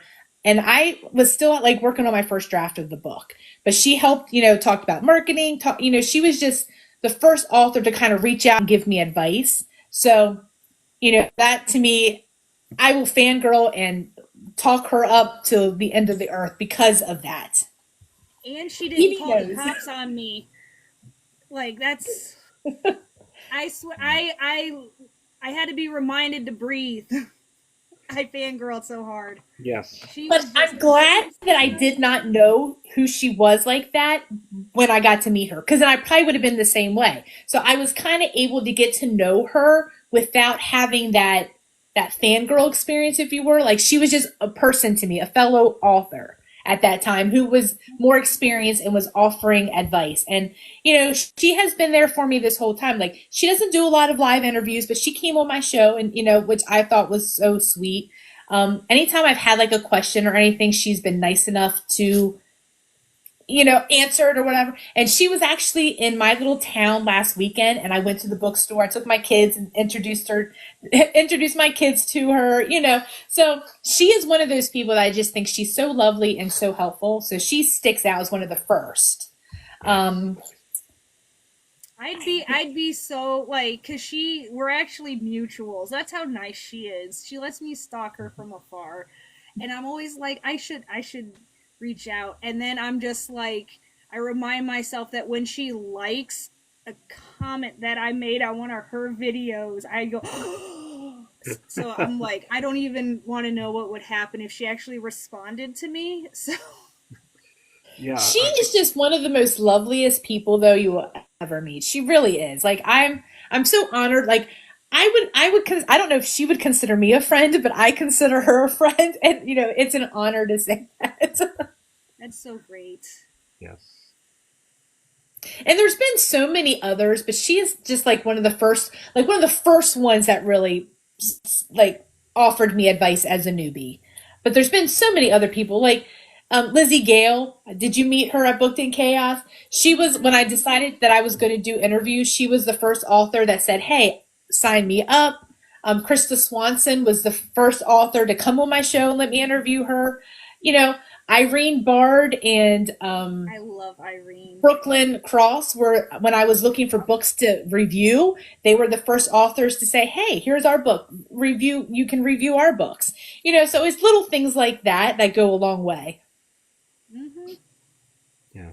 That's great. Yeah. And yeah, when I was on the old X app or the Bird app, there was two people. One who was usually here with us tonight, who was not Samantha Moran, was one of the first people to you know talk to me and encouraged me to write again. And another one was somebody named Thea Landon, who doesn't get a lot of attention here on Twitter TikTok rather.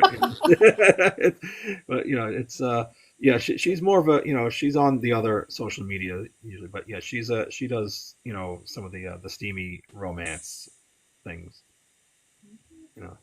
Yeah, and then obviously now Evie is one of my favorites. And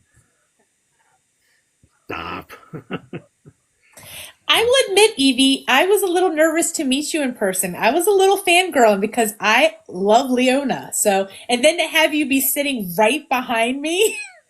And you didn't say anything mean one time. I kept telling you. You did try to have that really big banner up for a minute and trying to hog some space. But I didn't say anything. You should have.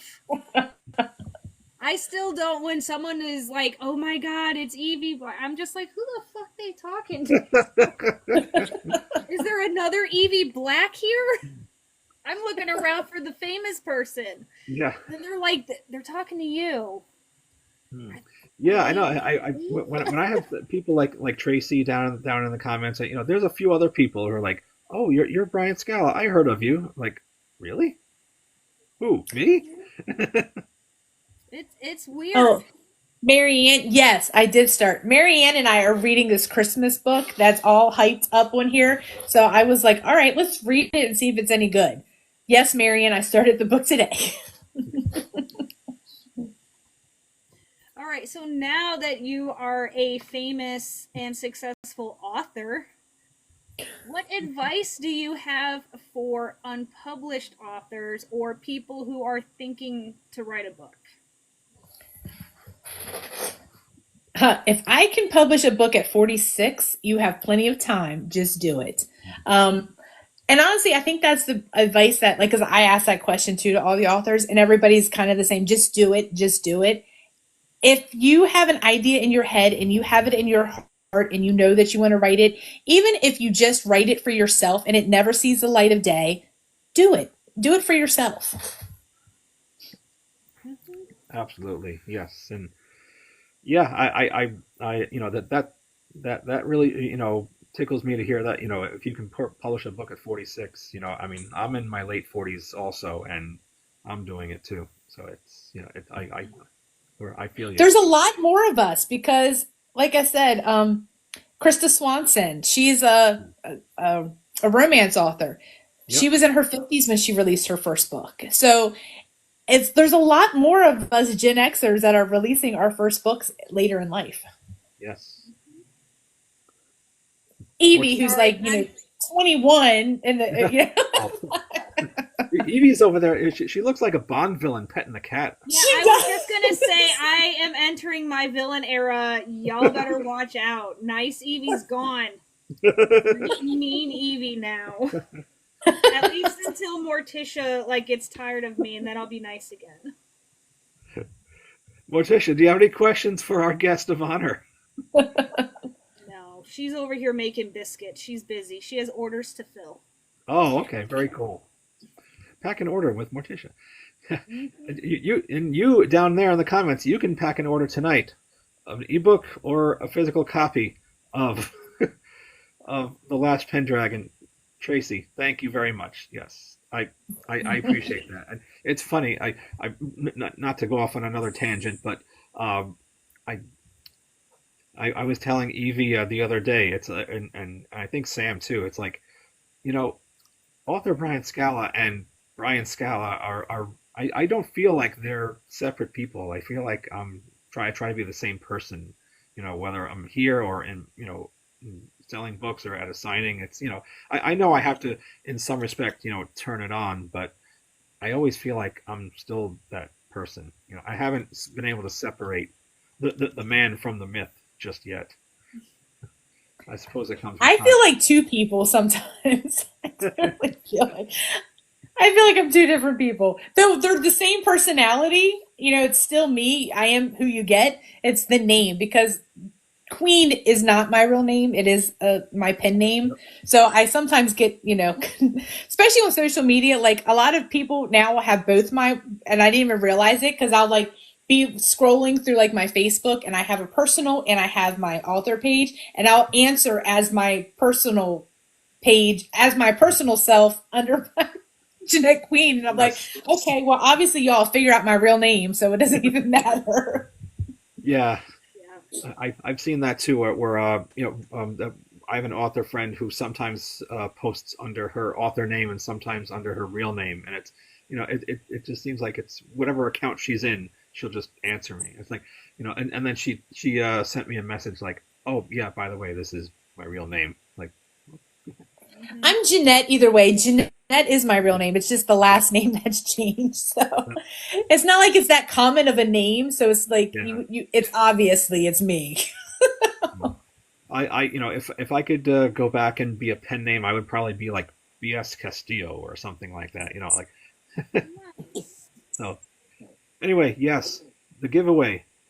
The Last Pendragon. Drop a sword emoji down in the comments. That is a pretty book, and the Gorgeous. story is I just wish I amazing. could take credit. I mean, Rose at Melting Rose Design did my cover.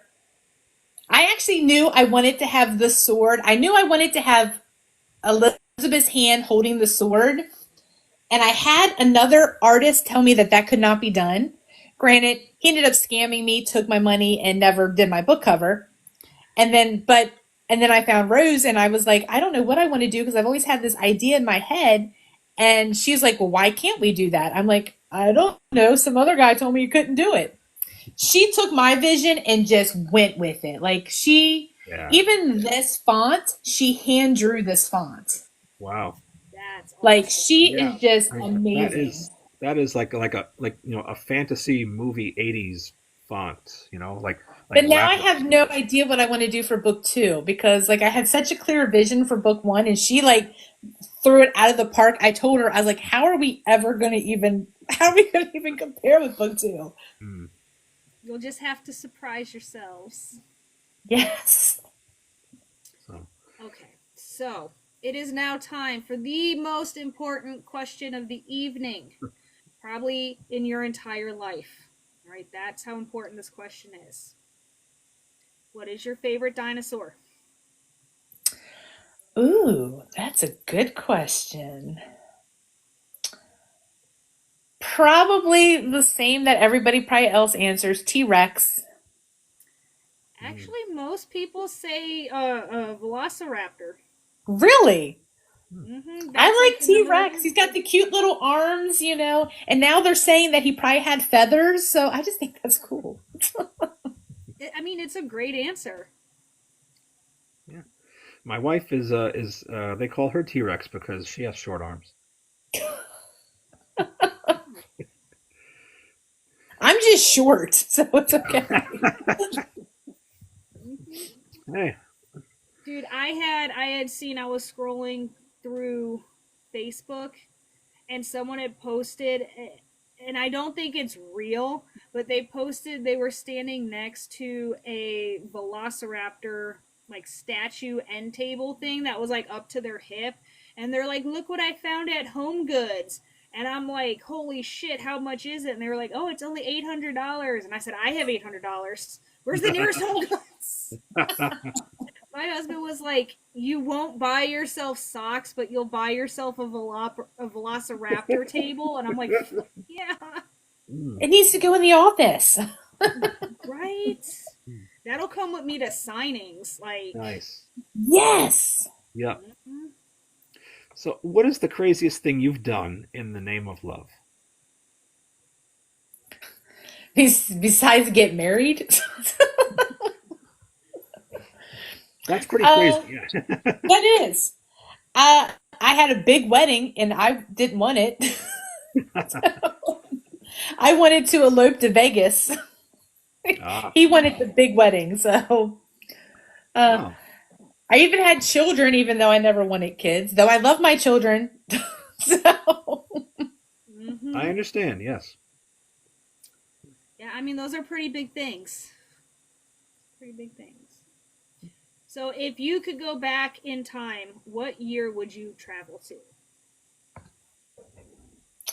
See, that's a tough question because women's rights were so iffy. Now, would I be able to change anything or would I just be observing?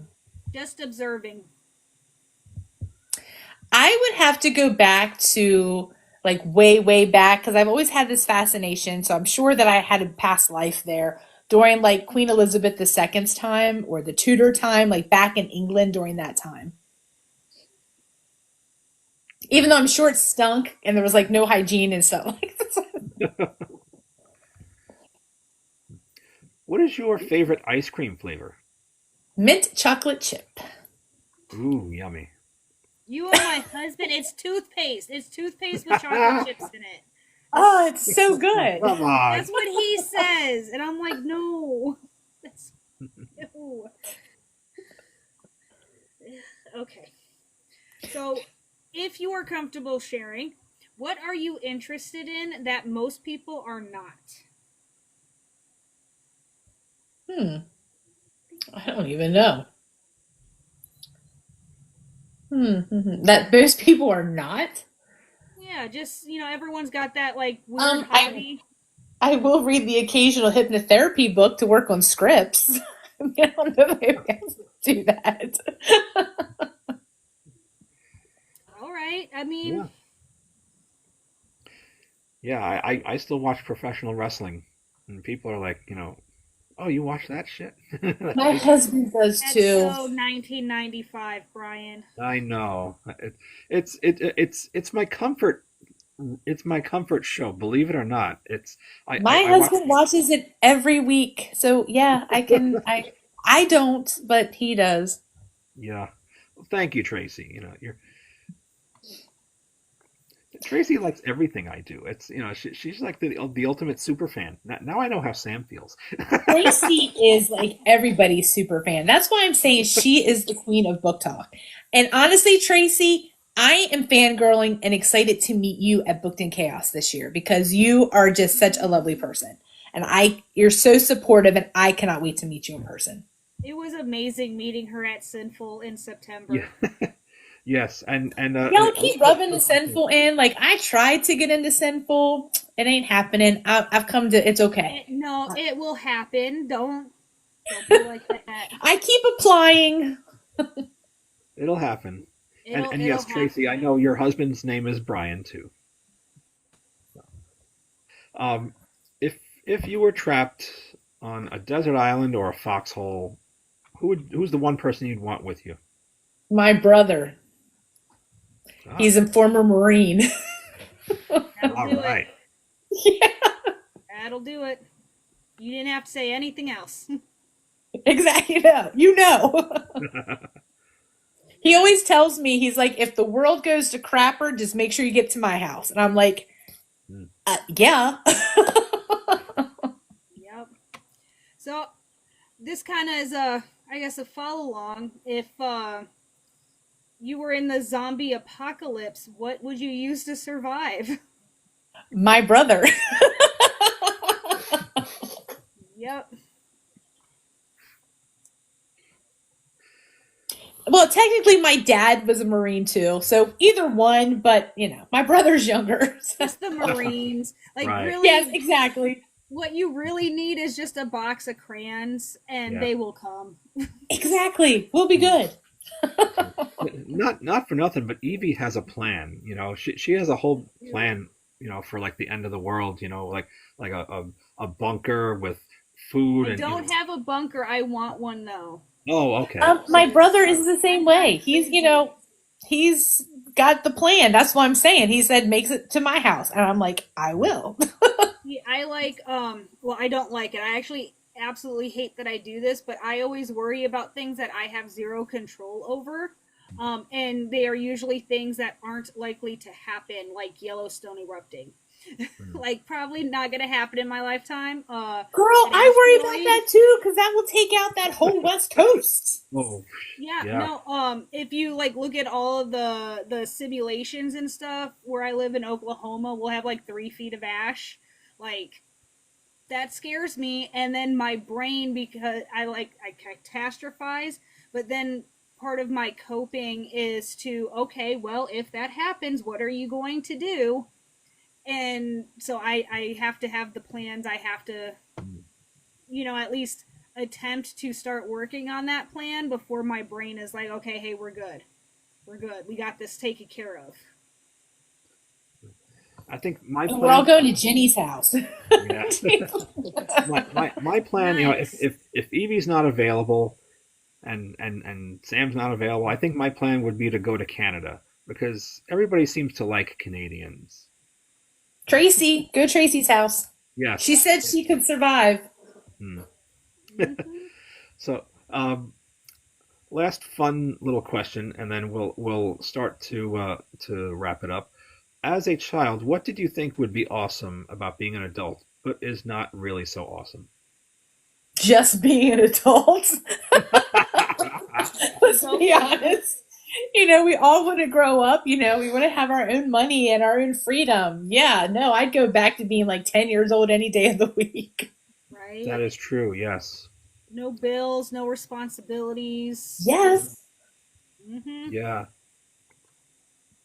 All right, you guys. So we are almost done here. So this is going to be the final announcement for the Schmiveaway, adoption, rehoming, whatever you want to call it.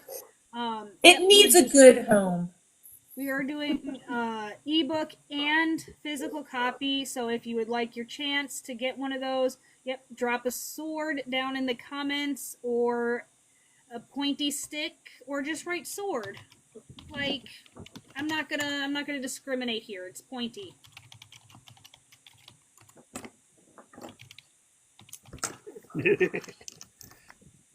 This is pointy, but it's not a sword. I have a sword. It's actually right here, but I'm not Yeah. gonna make it that. So, um, I so have a little sword on a keychain. There we ooh, go. yeah, I have a sword somewhere, a little tiny sword that I got at Sinful last year. I'm trying to remember what I did with it. I think I may have Author given. Tanya Steverding made Oh, this for maybe. me. It's got a copy of my book, a little mini book, and a sword on it, and a little poofy in my Yeah. colors. Wicked. No. I made this sword for a cosplay. Ooh, nice. Nice. Hmm. It's That looks like something. I'm a huge Lord of the Rings nerd. Um, Ah, and so it is Eowyn's sword from. I would cosplay as one of the Thundercats. Probably Lion-O. I You mean, know you have to, so you can have the sword. I exactly. was a Jatara fan myself. Yeah. Jatara was faster than anybody, so Oh Hmm. yes, she was. Yes, I always fancied myself as Tigra. The one who with the bolo whip who can make himself invisible. Hmm. Though if we're talking 80s cartoons, Voltron was my jam. Oh Like yes, There you go. I watched both versions of Voltron in the my 80s. brother for a couple years ago at Christmas, he tracked down the original Voltron figures and gave it Oh to me for yes, Christmas. That's that's It's awesome. awesome. in my shelf out I there. I had all of the Voltron figures. Yes, and of course, I should have kept everything back then, but you know, Yes, if only we knew. We would all be rich from exactly. our toys I from the had I had 80s. Star Wars, I had Voltron, I had He-Man, Thundercats, I had all that shit.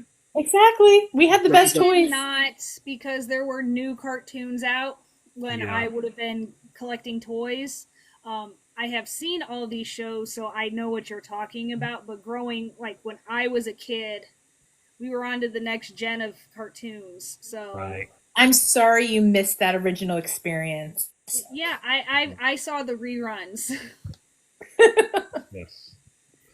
So, Jeanette, please tell us all where we can find you online, besides here. I am everywhere. Obviously, I'm here. I actually have two accounts here because you guys know that I lost that ability to go live there for a while. I have that back now, thankfully, on my main account, but now I have a backup account also called. So I have Jeanette T Queen Books and then Live with Jeanette T Queen. I am on the gram, again, Jeanette T Queen. I am on the Book of Faces. I am on Lemon 8, whatever that is, though I'll be honest, I never go there. Eh, I did start the blue thing. There's like this new blue thing, but I'm yep. Yeah. I not. will go follow you. Thank you. What is it? Threads and then Clapper. I Though forget. I spend most of my time here. Hmm. Oh, Brian Discord. has Yes. to Thank you, remind me. Tracy. I'm on Discord. Oh yes, and Discord too. DM, we were talking about your husband Mooney earlier with those fantastic edges. Yes. I was showing off the edges that he did. Yes, Blue Sky. I signed up for it. I haven't really played with that yet though. So, Yep, I found you. Yeah, I have one too. I will follow you. yes, please. So, what events do you have coming up for 2025? I actually have a couple. I am next January, I'm going to be at our local bookstore called Fred and June's in Mooresville as my first bookstore signing. It's the same one that Rebecca F. Kinney was just at last week. I'm just saying, so I'm following her shoes. My local, either late February or early March, I'm going to be doing a local book signing at our local coffee shop, which Rebecca may come to that as well. But there's going to be like You're five. making me so jealous. There's going to be five authors that are going to be there as well. In April, I am going to be Lucky and Lombard, and people need to pay I'll attention. see you there. I'm going to Lucky too. I got some tickets to schmiv away, so if anybody wants to go to Lucky, let me know. So I'm not going to Aces, but I do have some tickets there too. Then be in Leonardstown, Maryland in July, which is this cute little town, and it's a bookstore there called Fenwick Books. I'm trying to think where I'm going. September is booked or Chaos in the Carolinas, which is going to be in Asheville. And then, of course, in November, I'm going to be booked in Chaos 2025 in Greenville, South Carolina. Very cool. That's awesome. And You have a pretty full schedule this year. I'm trying. I was supposed to go to Million Lives in Maryland, but I didn't realize it was the following weekend after Lucky, and I just couldn't make that work. My husband couldn't be off 2 weekends in a row. So I'm really bummed about not being able to go that, but I'm hoping to be able to go there next year. Nice. So, before we, choose our winner, is there anything else you'd like us to know? Just this is your free form. Say whatever you want. Book 2 is coming. I'm working on it. If you weren't here earlier, you didn't hear the announcement that the audiobook should be released early next year. It is in the process of being recorded as we speak by narrator Tiffany Hughes, who is a Canadian, and I cannot wait to see her bring my characters to life. I'm also working on a little Christmas novella for next year involving Hot Santa and Mrs. Claus because they have a unique story. I don't know. I can't think of anything else. I do have inventory in my Spotify, in my Etsy shop right now. You can order a signed book from me directly at JeanetteTQueenBooks.etsy.com. Nice. I also have books on TikTok shop, but I'll be honest, I do not know how that works. But if you order one from TikTok, I will make sure you get it. Yeah. Provided it's within the next few weeks or so. Right. Yes, exactly. Yes. So I think look, it's I that figured time. out how to change the Oh, wheels wow. so it has What our did you logo. do? That's Nice. cool. How We're did you do legit now. I will show you how to do that when we're It offline. looks like a vinyl record. I want to make a vinyl record with that logo now. It does look like that, yes. All Click the right, screen. so here we go. Our first winner.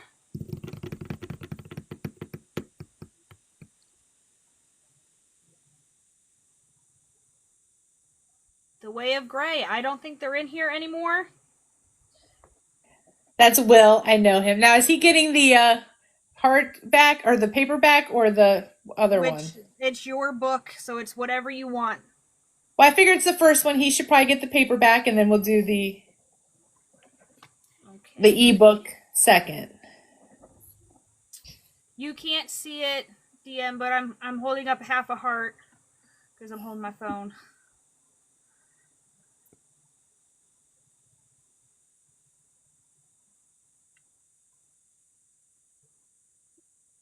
And the winner is And Jenny. Jenny Allen gets the ebook. Congratulations, everybody. Congratulations. Yes. Jeanette, it has been our privilege, it has been our honor and privilege to have you on our show. It is always fun talking to you guys, so. Yes. And I know I'm coming back to your show the end of March, I believe. Yes. Evie, when you got your next book come out, we'll have to, schedule you. Geez, not till October. I hope. I don't know. Hey, you don't have to wait. You guys are welcome anytime. I was just gonna say, if you ever like, oh shit, I need someone to do an interview with, just unless I'm doing this, I'm not doing anything. So. Well, I know not to book you on a Friday. So. Any other time. Like I said, just I like when people are a little mean to me. So you can literally just be like, I scheduled. You can't be mean to you. You're too sweet. Like I could not be mean to you. I'm not a mean person. I mean, you have to really set me off for me to be mean to you. You just gotta call me a bad word every so often, and I'll be fine. Didn't you hear me say where I say freaking all the time? It's not like I'm using bad words. All right, you guys. Yes, Robert, I've been telling you to come on my show for months. We even got you to 1,000 so you could go live. So, because this app will more than likely be going away, we're keeping our fingers crossed it won't, but it's looking like it'll be done. We are going to be moving over in in 2 weeks. 2 weeks. Yeah. So January 3rd. Today, Brian and I tried out the live feature over on IG to see how it worked. I think we might do a little test run over on Facebook because we had some technical issues starting out. So it is a little different over there, but once you get the hang of it. Yeah. Well, Brian was trying to host, and when I went to request to join, he no one could see him. Oh. The video just turned off, but then when I went to host, it was fine. So. Yeah, it's a weird I've thing. started to do more over there too, especially for authors that aren't at that 1,000 yet, but they still want to talk about their books. I started doing lives on the IG or the gram, whatever you want to call it. Yeah. Oh, so there's no follower requirement? Jenny, I don't know. I mean, I'm already over 1,000 on Instagram, so it wouldn't. Look at you rubbing it in. No, I'm kidding. Right? Right. I only have 500. I'm not. Right? I don't go there, but I can host lives. I've had people the same 50 accounts anyway. But yeah, no. As far as I know, you don't have to have any, because I've had people that were under 100 and were able to come on live with me there. So. Okay. Well, we haven't made a decision yet, but as soon as we do, we will let everyone know. Yes. And as for next week, we have Kate Page with us. This will most likely be the last episode on TikTok. And she just released her newest rom-com, The Funny Girl. And she has another one called Poorly Wired Circuit. And I'm looking forward to talking with her. So that's next week. And we are also, if you missed any of this episode or you want to see all the shenanigans again, we're on all YouTube. Of our tangents. Exactly, yes, and of which I am partially to blame. We are on YouTube. The episode, we have a Friday Night Rights YouTube channel, and that'll be on the playlist starting tomorrow at noon. And if you can't find the Friday Night Rights page, you can find my personal page, and I have a playlist with those videos. All of the old episodes for Friday Night Rights are there. If you are an author or you know an author who would like to be featured on our show, would like to be a guest on our show, we have In mine, Brian, and Sam's, we have the Friday Night Writes Linktree link in our link trees, and you can go fill out the interview interest form or send it to your favorite author to get them on the show. I need to do that. I don't have a form. I just like, hey, you want to come on? That's what we I need to started do a out form. with. That's what we started out with, but then we started getting people asking about it, and so we were Yeah. like, let's look Yeah, like we had let's to be pretend we organized. know what we're doing. Right. Yeah. It's like, between the three of us, you think we'd be able to figure it out, but, we're just still barely getting it. Hello, I've been doing it like a year and I didn't even think to have a form. I'm learning something. Thank you. Yes, Jenny, message me. Give me your, Yeah. I just need your email. Message me your email and I will send that book to you via book funnel. Yes. So, real quick, we're going to do our little wrap up here. You know me, I'm Brian. I write Sports Spice Second Chances. I wrote this nice Christmassy, spicy novella, Silver Lights. It is out now, Amazon, and signed paperback copies on my website, brianscala.com, by the way, you can also find my other books, like this one, Core Memories, Spicy Friends with Benefits, where Bryce and Aaron, they meet later, and they used to know each other, and they meet later in life and do boingy boingy things, and you know how that goes. There's some actual plot in there too, I assure you. There's some plot in this one too. Eddie the Legend. This is my award-winning Baseball, Broken Dreams, Found Family, and a Love to Fix It All. Thank you. Yes. I still have, I still, every time I say it now, I'm like, oh, I'm an award-winning author. That one, by the way, is also an audiobook. On Core Memories is going to be an audiobook starting next year. I believe the estimated time of arrival is May, and that one is being handled by none other than Paige Reisenfeld and PJ Freeburn. Freeburn. I always PJ Freebird. Being Made is also an audiobook narrated by Paige Reisenfeld, basketball rock star memoir. I will be, let me see, where am I going to be? I brought up my list. Yes, I am at 8 fantastic events next year. Dreaming Dirty in Michigan, Romance in CNY. Yes, Freebird, Robert Collins. Aces. I am going to Aces Wild in Atlantic City. My mom is going too, so you can meet her. And then from there, I will be at Sinful Signings, Romanticon, Getting Witchy in Salem, Books and Bourbon Spooky Soiree, and the last but not least, the aforementioned Booked in Chaos in Greenville, South Carolina. I have a link tree. You can find me everywhere. I'm on the Facebook. I have the Facebook group. I have a Discord. I have the Instagram, the Threads, the Blue Sky. I have the Lemonade, which looks like a fancy little way of doing Pinterest. I mean, it's fine, I guess. I honestly, I sincerely hope that somebody from based in the United States comes up with another app like this.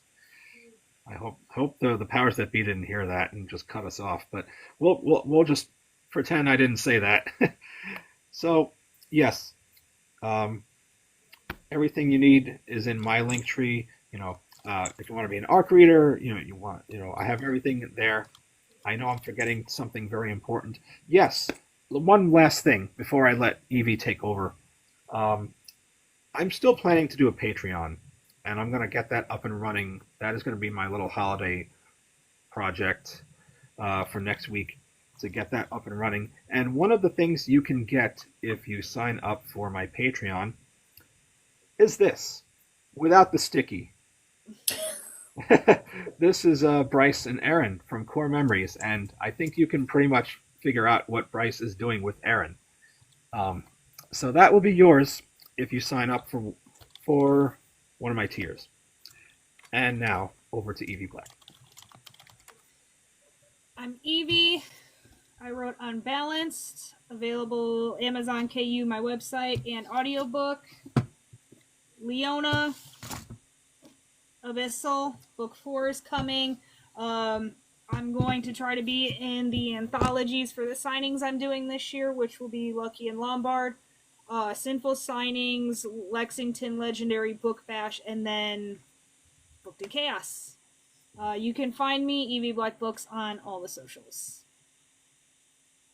I forgot Me? one very important thing. I'm sorry, Jeanette.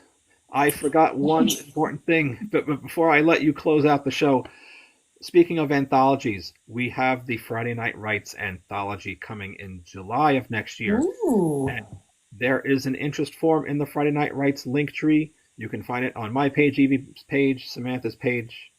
Everything you need to know if you're an author, if you're a past guest, a present guest, or a future guest. You can sign up, and if you want to contribute a short story, the name of the anthology is See Me As I Am. It is focusing on invisible illnesses and ailments. And I have read Sam's and Evie's contributions. I have yet to finish mine, but Sam's and Evie's are, I have no words. They're just amazing. And now, once again, Jeanette T. Queen. I'm Jeanette T. Queen. My debut novel is called The Last Pendragon. It is available everywhere you can get books, KU, Amazon, BarnesandNoble.com. If you want to get it in your bookstores, feel free to request it. I do have an Etsy shop where you can get signed copies that also comes with my lovely character art whenever you get it from me directly. Also in the TikTok shop, but like I said, I don't know what I'm doing with TikTok shop, so probably better just go through Etsy shop. I do have a website, JeanetteTQueen.com. I have a link tree. I'm everywhere. Message me. I love to talk to everybody. And thank you guys for having me. This has been so much fun. Thank you. I've loved meeting you guys in person. I have loved having you on my show, so to come hang out with you guys has been a blast. Thank you. And thank you for putting up with my tangents. Oh, hello. We all went on tangents. It's all right. So, yes. And by the way, Samantha also has books. You can find all of her stuff on samanthamoran.net. Apothecary of Curiosities Volume 1 is coming out March 31st. Pre-orders will start on January 1st. And she has all the other stuff. You probably know about it by now. So, I think that's it for tonight. Evie looks like she's just about to go to bed. No. Well, yeah, go to bed, but after I, figure out what the hell my cat just knocked off my desk. So, No. I think she's ready for me to get off the internet. Ah, I see. Well, I hope everyone has a fantastic Morticia, we're out of here. Happy holidays, everybody. Thank Happy you. holidays. Yes. Happy holidays. This is what I do. Happy hauntings, happy readings. See ya. Bye.